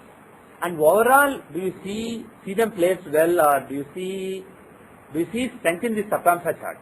Overall, when you see this Saptamsha chart, do you see that there will be good children, etc.? The 5th house is afflicted by Mars and Ketu, and the 5th lord Shani is in the 6th house, but Jupiter is in 9th house, protecting the Lagna. He is aspecting Lagna. Again, if you start using all the principles of the natal chart, that's not really applicable here. This is not a natal chart. This is a particular Muhurta when I did something very important, because something was destined based on it later. So I just chose to do a very important event which will result in some other important events like birth of children. I chose to do that particular event, getting married, at that Muhurta. So at that Muhurta, there are various godly forces and heavenly forces. That's basically all we are seeing. So, see the trines and the trine lords. Saturn is in Pisces, Mercury is in Sagittarius, and Venus is in Cancer. So these 3 houses are very important. So when there are benefic transits in those houses, you can expect there is a possibility of birth of children. These 3 houses could be very important, at least for benefic transits. Pardon me? Yeah, is it a good combination or bad combination? Yeah. It's not a good combination, but it is a very interesting combination. When Rahu is afflicting the luminary, it can show very bad things, or it can also show very good things relating to sadhana, etc. So it can also show getting some children who are into sadhana, etc.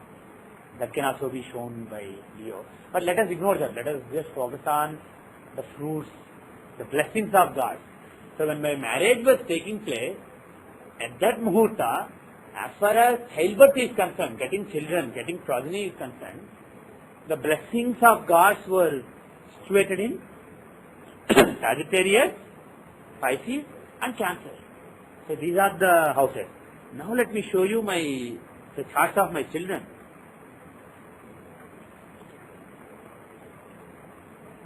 My daughter was born on February 18, 1996. The exact time, etc. is relevant for this discussion.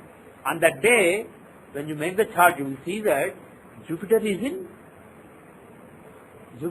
Putrakaraka, he is in Sagittarius, which contains the 9th lord Mercury in this chart.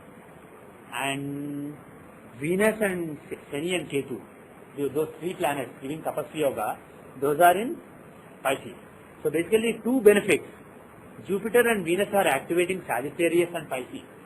And let's see, when my son was born, my son Sriharish was born on August 21, 1998. At that time, Jupiter was in Pisces, the sign that contains Shani, the 5th house lord in this Saptamsha at the time of marriage, and Cancer contains a Grahakuta, Moon, Mercury, Venus. So many benefits are transiting the Lagna lord Venus. So because he was born when the 5th lord was being translated by Jupiter, and the Lagna lord, that is the Lagna is the seed. The Lagna lord was being translated by Moon, Mercury and Venus at that time. So because of that, basically the Vansha will grow further at such a time. So a son was born during this time. So like this, when you look at various divisional charts, and when you see the transits in the Rashi chart and correlate with those divisional charts at the time of Muhurta, you can see some good indications. So that can give you indications. If you give somebody a muhurta, and if you expect based on the muhurta that he will be a very successful politician, suppose somebody wants to go into politics and you gave a muhurta, or suppose somebody wants to start a political organization and you gave a muhurta, but things are not happening. Don't worry too much. Maybe it's not your muhurta's weakness. It's the gochara, because muhurta only decides whether good or bad happens. The exact timing is not only decided based on muhurta. It is decided based on muhurta as well as gochara that is going to follow the muhurta. So you have to look at that also. Look at suppose somebody's career, you gave a muhurta for joining a new job, and you thought you would be promoted in that job, you will reach new heights. But maybe the gochara hasn't started. So look at the dashamsa. Look at the planets who own quadrants and trines. Quadrants will show the effort of the person, and trines will show the blessings that the person will receive. See where those lords are in the dashamsa. See when Jupiter, Mercury and Venus, they are going to activate those grahas. Or maybe right now Rahu is transiting over, Rahu and Ketu are transiting over those planets. And so maybe there is some frustration. Maybe when the transit goes away, there will be relief. So apart from looking at the transits based on the natal chart, you can also look at transits based on an important muhurta like marriage or joining a job. And based on it, you can draw some conclusions. Okay? Any questions? Any questions on muhurta discussion so far?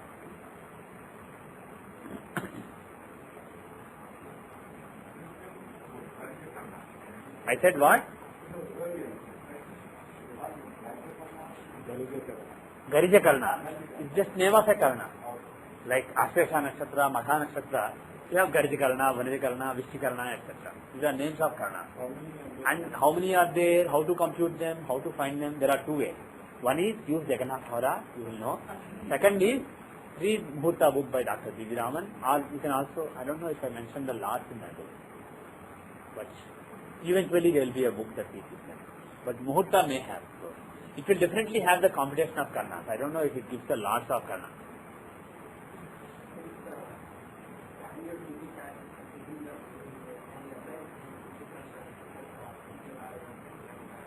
Yes, absolutely. Absolutely. His question was, can you see the strength of Yoga, Nakshatra, Vara, Karna, etc. in the annual Tithi chart? My answer is yes. You can definitely look at that.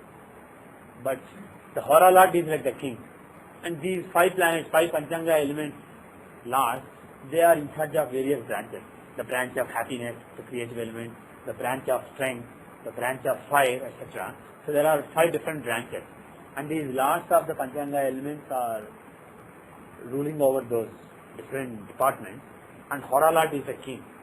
So in the annual Tithi chart, not only is the strength of those Panchanga element lords is important, but how they are placed with respect to the king is very important. If they are placed very well with respect to the Horesha, the Hora Lord, then they will have access to the ear of the king.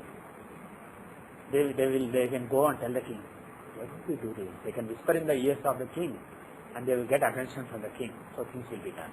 So look at the relationship with the Horesha. That is the key. Okay. Any other questions? What is? The second book about Tithi Pravesh.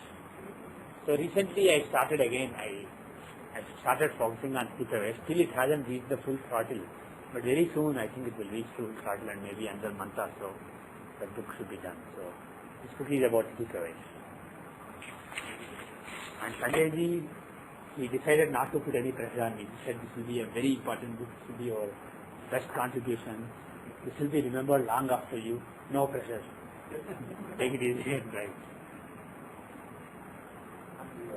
Muhurta when you said on 97, Yeah. what is the need to make the second Muhurta in 98 from same thing? Because everything that you looked at was from 97. Yeah. The first Muhurta is obviously the most important thing, but because the book was not progressing, only 10 pages in 1 year, I decided I need to make more progress. So for revitalization, I chose another Muhurta. Yeah, But if you ask me, those are less important. Those secondary and tertiary Muhurtas are less important. The original Muhurta is the most important. And because this is the first book Muhurta, this Muhurta is not only valid for writing that particular book, it may be valid for various subsequent books that I may write. So always the first job, the first muhurta, the first marriage, hopefully the only marriage. So all those muhurtas are very, very important muhurtas.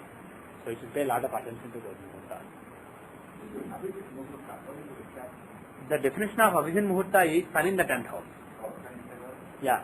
Sun in the 10th house is the overall definition, and the exact definition is if Lagna is at X degrees in some sign, sun should be in the 10th house in those X degrees. If Lagna is, let's say in this case, it was in 28 degrees Cancer. So sun should be, if sun is in Aries, but let's say at the beginning of Aries, that's not really Abhijan Muhurta. It should be close to 28 degrees. As close as possible, then it is Abhijan Muhurta.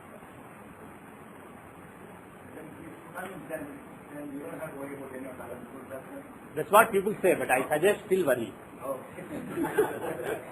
But if possible, choose that, but still try to do justice to other elements. See, I chose in Abhijan Muhurta, but because the Varesya is so weak, the fire was burning so weakly, it took me for such a long time. Of course, for somebody else, 3 years may be a reasonable amount to write a book like that. But for me, 3 years is a very long time, because actual writing happened in 1.5 months. So for me, 2 months or 3 months is, I would consider it the right amount of time for writing a book. And 3 years is a very long time. Especially given the fact that for most of those 3 years I was not writing anything, writing a book. Basically, it shows that the fire was burning very low. And Abhijan Muhurta could not help it. So if you ask me, yes, there is a reason for everything. But if the Agni Tattva was also strong, maybe I would have written much faster. But maybe this is for good. Maybe I chose. When you choose a muhurta with certain weakness, maybe it is for a reason. But all that apart, with the current understanding of what is needed, do as much justice as you can. And on top of it, try to use as many writers as possible, like Abhijan Muhurta, etc. So that if there is any weakness that you are not sure of, it will be protected. But don't just rest in peace. This is Abhijan Muhurta. Oh, Ashtami, big deal. Oh, Naisantara, big deal. This is Abhijan Muhurta. Don't think like that. Because for all you know, for exact Abhijan Muhurta results, you may need exact second, up to second, and being exactly in a 10th house. A little away, 1 degree away, maybe you don't get the full result, maybe only partial result. So, never basically rely completely on any one factor. In your own case, I consider 3 years as a positive. I do, I definitely do. I'm not unhappy that I delayed, because there was a reason why I delayed. My knowledge was so shallow. Even now it is shallow, but it became much better in those 3 years. Even now when I look back, I wonder, why did I write that book? If I write now, I can write a much better book. But it has to be done. But definitely that was a much better time than 1997 when I embarked on that project. But I sincerely wanted to, I didn't really want people to say Narasimha Rao is smart, he wrote a nice book. I was genuinely not interested in that. I thought I had some good knowledge that people could use. And when that sincere desire to help people is there, when there is Sapaguna, if there are any other problems, God, the Mahalakshmi will send someone who will help you. So that is the thing. Have faith in God. Never have expectations when you are doing especially something sattvic, like studying astrology. Any rajas or tamas is a disaster. I know great people who want to do important things, but they have some expectation. If you can do things without any expectations, that will result in something that is very long lasting. So whenever even if you choose the best muhurta, perfect Abhijan Muhurta, still pray to the God. Pray to the God who is your Ishtadevata. And pray to the God who shows that particular activity. Suppose you are writing a book, see what is the third house in your chart, who is the Lord, and corresponding to the planet, choose a particular deity. And pray to that deity before you do this. Okay? Any other questions? Yes, Kiran. Yeah. Yeah.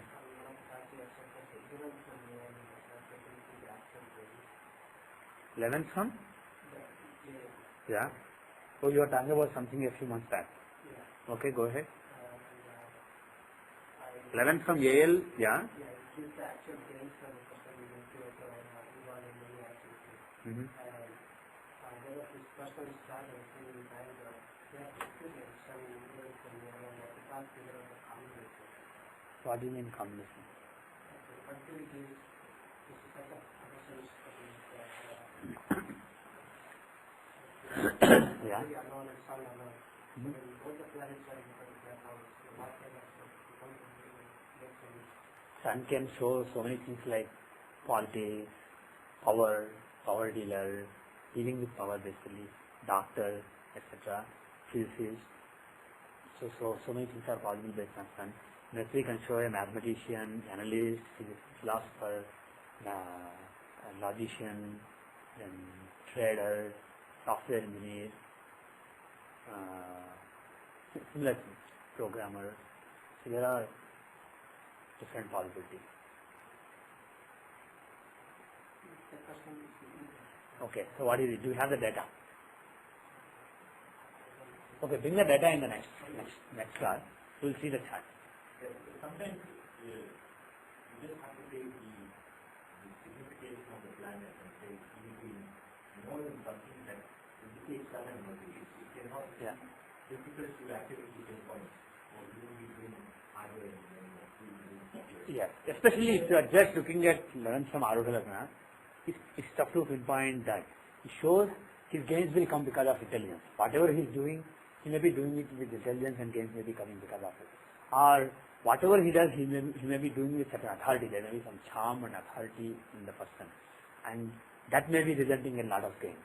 And also, not only the Naisargika Karkatvas of Mercury and Sun, which is what I listed. You can see what houses they own in the chart. And based on that also you can judge. And apart from 11th from Arudha Lagna, you also want to see the 10th house, 2nd house, and what is the other house? 6th house, the Artha Trikona. See what are the influences, who are the ruling deities of those planets. And when you take a sum total of all those influences, then you can judge the career. So if you bring it as a puzzle to the next class, if you bring the data, we'll take that in the next class. Okay? Next session. Can I give the data on that? Yeah. Yes, go ahead. December 24th, 1973. December? 24th, 1973. Yeah. 6:55 p.m. 55? p.m. Yeah. Boston, USA. Exact Boston? Exact Boston. Boston, Massachusetts? Boston, USA. Actually, are there any other Boston? No. No, in US, there are several. Kentucky, Louisiana, Georgia, Indiana, okay. Okay. Boston. Okay, Boston, Mass. Okay, what is the name? The name Or initial? What? anonymous. Okay, Seshu's anonymous. Because you are asking and you are not anonymous. Seshu's anonymous. Okay. The thing is, I looked at this person wanted to know about the education Okay. and marriage. Is he still studying? He's 30 years, okay. So I have the right data, October 24, 1973. December. Yes, you said December, sorry. Yeah. He's paying attention. Okay? Cancer Lagna with Gurka and Mandi in Lagna. This is it. Shani Ketu in the 12th house. Oh my God. So here the thing is, if I see the Rasi chart, Yeah? that's right. If you see the Rasi chart, the specific question is the Kal Sapta Yoga here? Two questions. One, first thing is this a Kal Sapta Yoga? I saw that the Mercury is falling outside the boundary, so it is not resulting in that. Okay, let's say Mercury was falling in the same house. Still, will it be called Sapta Yoga? That is another question. Blank houses in between, will it be or should we have consequent houses? Okay. The planets, let's say Rahu was the first planet. And after that Mercury is coming, Sun, Moon, Venus, Jupiter, Mars, Shani, and then finally let's say it's ending in Ketu. So it is starting from Rahu and after covering all the planets it's ending in Ketu. If it ends in Ketu, what is the yoga? Kalamrita yoga. Kalamrita yoga. If it starts with Ketu and ends in Rahu, then it is Kalsapta yoga. But in any case, you said that Mercury is outside. Where is Rahu? He is at 4 degrees in Sagittarius. But you take reverse of Mercury is 0 degrees. So he is before Rahu. So actually Mercury is on the other side of Rahu Ketu axis. So there are planets on both sides of, if you take Rahu Ketu axis, there are planets on both sides, both halves. So there is no Kalamrita yoga, there is no yoga. Okay. But Rahu, Ketu, they travel backwards. Huh? Should you consider the starting for this as a Ketu and No. You always take the natural. You always take the natural order. See who's leading. That's it. Because whoever is leading, he is moving towards the other planets. Okay. Ketu is now moving towards all the planets, while Rahu is withdrawing from other planets. He is going away from the planets. So basically, Ketu is going to come and give his energy to various planets during the course of his motion first, before Rahu does. So because of it, it is Kalamati Yoga. Because you said easy because starting from Rahu in any case. Yeah. If you, simple way to remember is take the natural order. So start from Rahu and ending Ketu, then Kalamati. Agre Ketu, then Kalamati. Agre Rahu, then Kalasatta. And in the V24, Yeah. the Saturn forms both Yogakarta as well as Balaka. Saturn forms? Saturn is both Yogakarta and Balaka. Yeah. Aspect in the fourth house Mercury for education. First of all, do you know that this D24 is accurate? I don't know because I saw that it's changing in 2 minutes. Yeah, it does always be like that. 2 minutes. D24 is a higher chart. Yes. Each lagna stays like that for 4 minutes. So depending on where you are in that 4-minute window, it can change within 1 minute or it can change up to 4 minutes. So you will. Unfortunately, I don't have much detail. And here- There's only one thing I have is Here is 3 and 3.5 minutes. Okay. the only big data I have on this is this person had a major hospitalization and would have almost died. Basically near death experience. That is the only When did you say it happened? 87, 88. Yeah. Saturn Dasha. So that is the only thing I have to correct the chart. Okay. So I wasn't very sure where to do that. Well, that may not help in learning. Education. Do you know anything about parents or education? Okay, parents can also be helpful. Parents are learning. Do you know anything about what it is? What is study? Currently doing biomedical engineering Yeah. and not completing it. Another 1 semester and is backing out of the entire thing. Yeah. So basically he is into some kind of engineering now. He's kind of Is he doing masters or bachelors? he's doing masters. He get MS in this. If he completes in one and a half semester more, Yeah. he's literally backing out that into getting into some very traditional low paying things, which is being the pension for parents. Mm-hmm. So that's why the class came to this. Okay. See, let us look at D24 Narayan Dasha. And let us start it from the fourth lord. Fourth lord is Venus. Venus is in Cancer. And out of Cancer and Capricorn is stronger. So let us start, instead of using the default, let us start from Capricorn. The default D24 Narayan Dasha will start from the 12th lord. Because 24 is modulo, when you do modulo 12, it is 12. So it is based on the 12th house C. So it uses the 12th lord, which shows the realization. So if you want learning from the point of view of realizing oneself, then that is the Narayan Dasha. But if you are talking about biomedical engineering, etc., normal learning, normal material learning, use the 4th lord. 4th is the basic learning. So 4th lord is Venus. See where he is. He is in Cancer. So it will start either from Cancer or Capricorn. See the stronger. Of course, you can either decide yourself or just see what the software says, because it shows the stronger signs here. Out of Capricorn and Cancer, software shows Capricorn. So just choose Capricorn here, and then you will be answered. Okay? You choose Capricorn as The starting point. Starting point, if you say use the default, we find the 12th lord position. If you want the 4th lord position to be used in D24 Narayan Dasha, the 4th lord of Rashi chart, see where he is in the D24, take his position as Lagna, take the stronger of that and the 7th house from there, and use that as the seed. If you want to do that, you can do what I described just now. If you don't do that, if you say use the default, see where is it starting? Starting from Aquarius. Why Aquarius? It is the stronger of Leo and Aquarius. Leo contains Mercury. Mercury is the 12th lord. So this shows the overall self-realization and the entire knowledge, not just knowledge of how computer works, but knowledge of who I am. From that point of view, for getting that knowledge, how the person progresses in life. So to see that evolution of knowledge, you see that Narayan Dasha. And to see simple learning like math, physics, biomedical engineering, music. For this, you use the normal 4th house based Narayana Dasha. So in this case, it starts from Capricorn, because Cancer contains the 4th lord of astrology. Everybody clear? This is the first time I'm hearing this shift in the D24. We need to just quickly the study. Well, the normal studies also will contribute to some self-realization. So it can show to some extent, but this is, according to Sanjay ji, this is more appropriate. And if you see this D24 Narayana Dasha, what is the Dasha that he's been running for the last 9 years?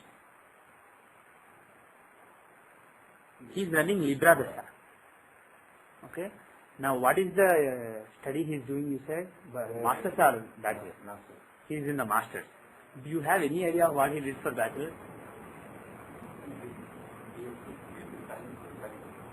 Okay, some kind of science. Okay.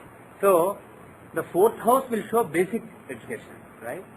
We discussed this earlier. And the 6th from there, which means 9th house, that will show bachelor studies. So bachelor studies is shown by Capricorn and Mars. Some kind of engineering, etc. is possible. And out of Capricorn and the surrounding 2 signs, Capricorn makes most sense. Assuming that he did a BA in some kind of science, Capricorn Mars is more likely to give some kind of scientific knowledge, especially with an Argada from Rahu Ketu. So mostly this is correct. Mostly the D24 Lagna is accurate. Because if it moves to Aries, pardon me? Rahu and Ketu also show abstract sciences, etc. And Mars will show engineering related science. On Capricorn. From that they are in the 11th house. Okay. So if you take the Lagna instead of Taurus in Aries, we would be looking at Sagittarius instead of Capricorn. If you take this in Gemini, we would be looking at Aquarius. We haven't really done perfect study, but based on a few minutes that we want to spend on this chart, it seems reasonable that this Lagna is accurate, given that it is some kind of sciences and engineering related bachelors, science and technology related bachelors. Now, after that, the next level of study, the master's education is shown by, what is it, who shows it? 2nd house. So that is Gemini. Gemini would show the master's education. So what kind of education would that be? It is basically moon there and sun is aspecting it. And this Lord Mercury is in Leo. So the influences are those of moon, sun and Mercury. And the strongest influence is moon along with Mandi. So that is the strongest influence. Now what would that mean? Well, moon can show so many things.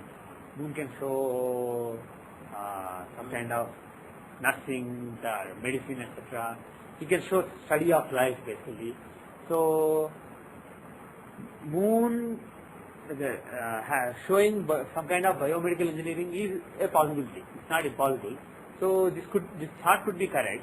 Now you have to see the dasha to see whether the current dasha and antardasha are conducive to this or not. What is the dasha that is running right now? We said he is running Libra dasha. Is Libra conducive to these studies or not? First of all, it is a trine. Here the Lagna starts from Yeah. Right. That's a good point. That's a very good point. So the progression is from 7th house, from the 4th lord. So the results will be given by the 7th house from this. So if you take the 7th from Libra, that is Aries. So the results are given by Aries. As far as current learning is concerned, the results are given by Aries. And how is Aries and Aries lord? How is Aries from Gemini? Aries is the 11th house. It's not a bad house at all. Pardon me? Why not considering from the Capricorn having one to? Because I am looking at masters. How is Libra Dasha for masters education? Had he been in bachelors now, if I want to see how is Libra Dasha for bachelors, I will see from Capricorn. So what you do is, 4th house is the lagna, 4th house is the center of focus for basic education. 9th house is the focus for bachelor's education or education where you have some focus. And the 2nd house is the focus for very specialized education like masters. So because he is doing the specialized education now, look at the 2nd house and see if it is strong or weak. And what kind of study he will do is seen based on who are influencing that house. And whether the current dasha is favorable or not, that you see by looking at the dasha.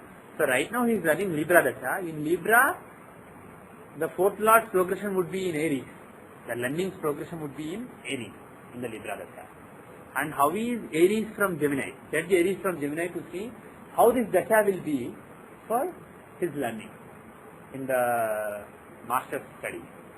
And it is 11th house showing gains, certification of desire, getting the degree, etc. But unfortunately, how is the Lord placed? The Lord of Aries is placed in, from Gemini, is he well placed or badly placed? He is placed in the 8th house. Is 8th house a good placement for Mars? It is one of the worst houses for Mars to be in. When Mars is in the 8th house, it shows cut off. It shows control C of that particular thing. Even 8 from A. Yeah, Ian? Aries is 8 from A. Yes, it is 8 from AL.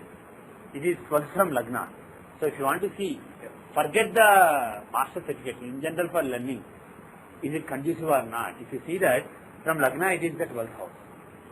So because it is 12th house from Lagna, his actual learning, it is either not progressing, he is giving up learning, or it could also show learning related to 12th house matters, learning relating to moksha, etc. Those kind of learnings are possible. But again, for that there is a more appropriate dasha.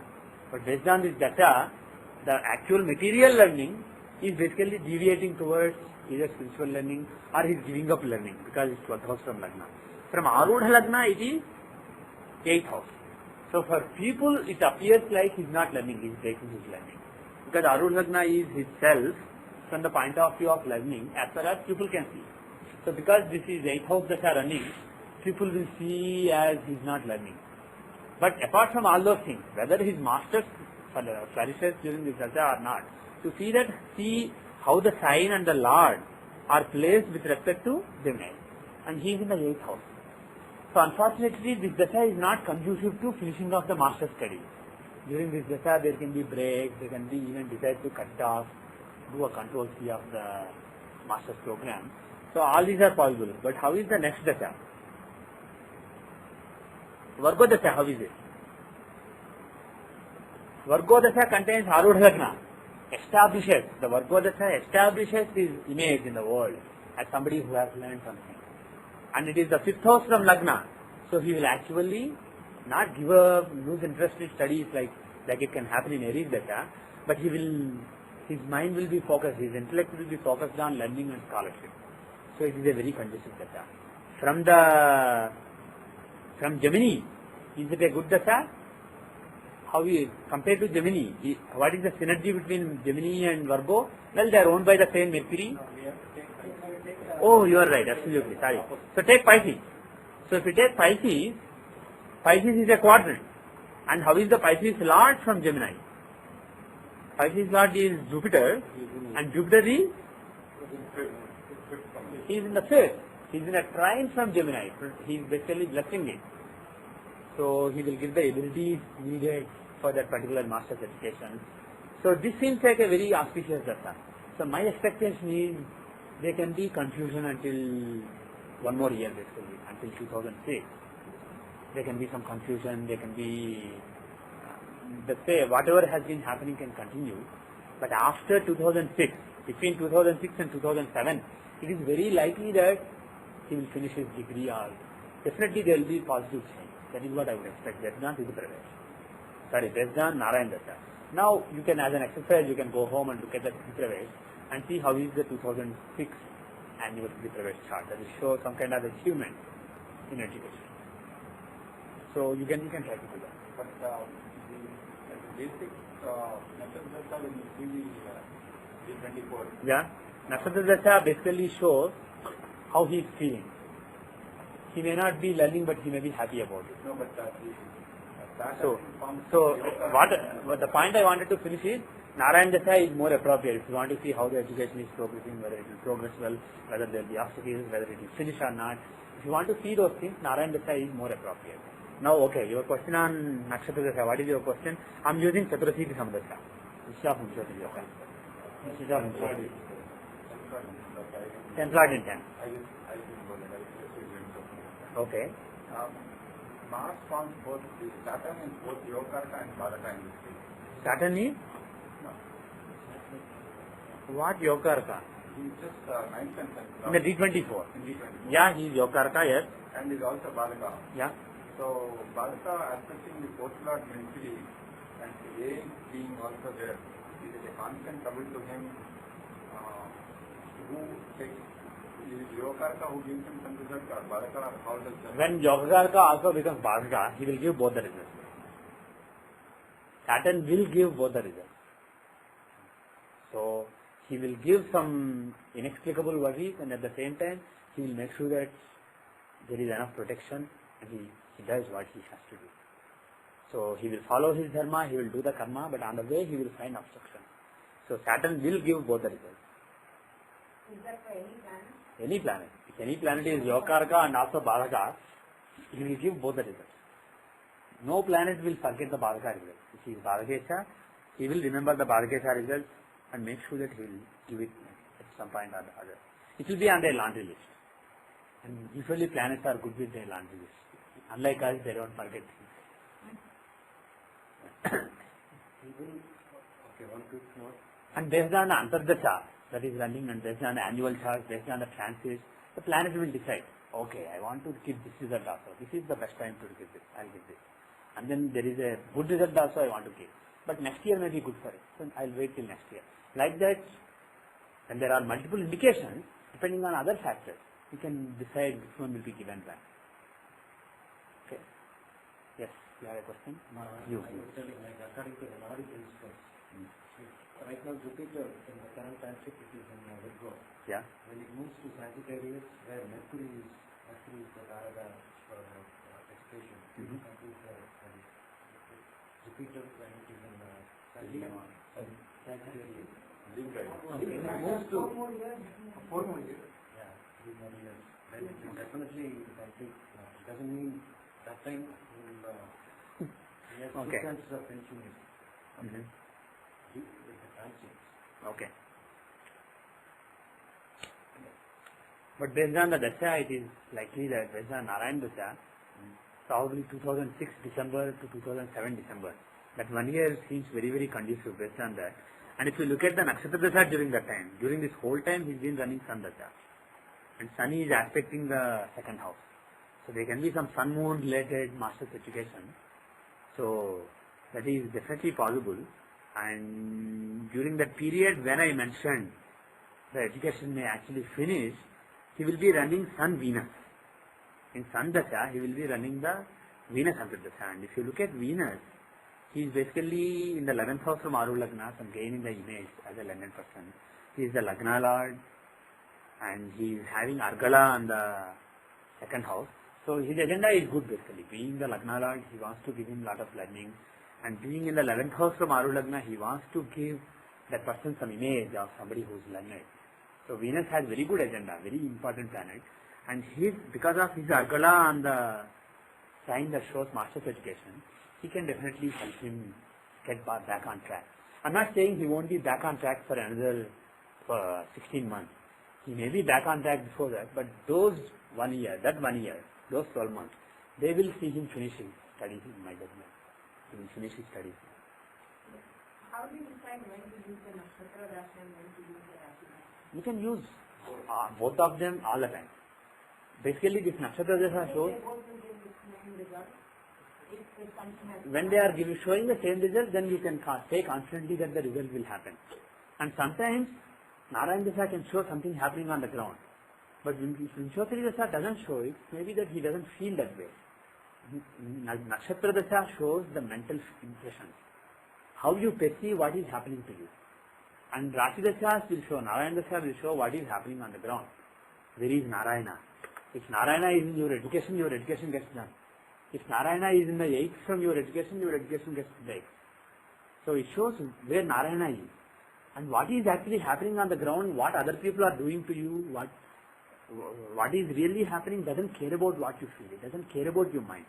It cares about where Narayana is. So Narayana Dasha is very important to see what is happening. But how your mind views that is based on this Dasha.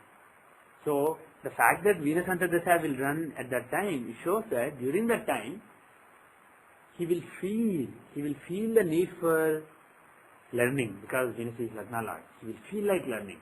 He will feel like being recognized as a learned person because he has Agara on the Arud Lagna and the 11th from Arud Lagna. So because of those reasons, all those things will become important to him also. And also Narayana is conducive, so it will happen. You see what I am saying? So it's not that you use only one dasha. You can use both the dashas. Of course, some people use only one dasha and give results. But you have to realize that one dasha shows what you are feeling, one dasha shows what is on the ground. Okay. Any other questions? Okay, we will finish for today then. One last one. On this.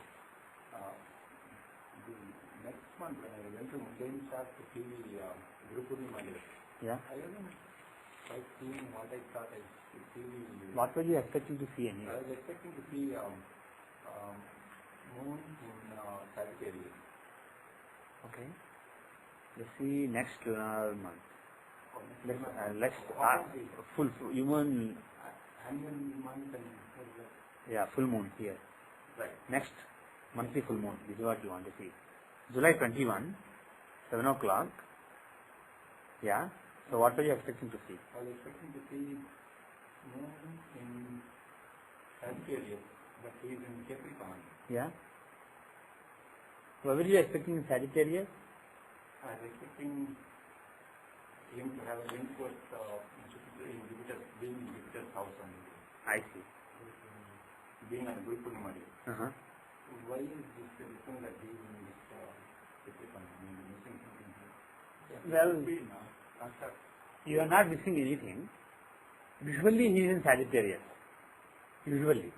But this time he is not. Basically, the name of the month is decided based on where Sun is at the time of the conjunction of Sun and Moon. So if you look at, What are the following? yeah, let me make a chart for July 21. Let me make actually a chart for July 26.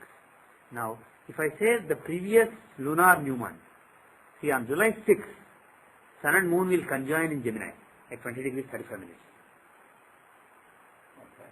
So, if Sun Moon conjunction occurs in Gemini, then at the time of full moon, Sun is still likely to be in Gemini and Moon is likely to be in Sagittarius. So, at the full moon day, Moon is likely to be either in Purvashadha or Uttarashadha, and that month is called Ashadha Purnima. But sometimes it may so happen that by the Purnima day, Sun has moved away into Cancer. Because if you see the previous full moon, monthly full moon, on July 21, Sun has just come into Cancer 4 days back. That is why Moon was in Capricorn. It was not in Sagittarius. So, the assignment of the month names is based on the new moon day. And if you expect based on the new moon day's position of Sun and Moon, when Sun and Moon conjoin, based on the Rasi they occupy, you can guess where Moon will be at the time of the full moon day. And usually it is Sagittarius. Most of the time it is Sagittarius. That is why your logic was perfect. Sagittarius is the 9th house owned by Jupiter. It is Guru Purnima. That is perfect logic. But sometimes it may not be so.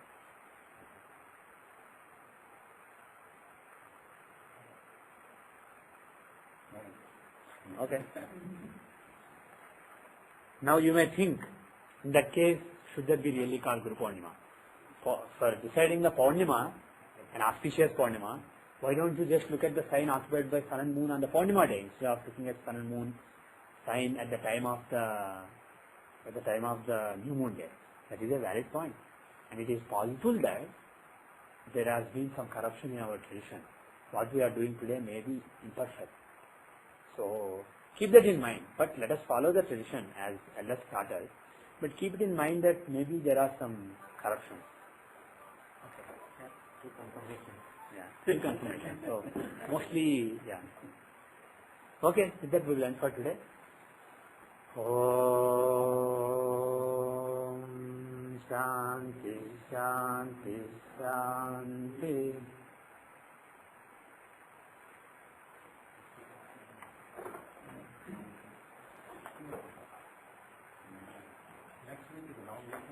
Oh, next weekend is a long weekend. So should we have the class or not?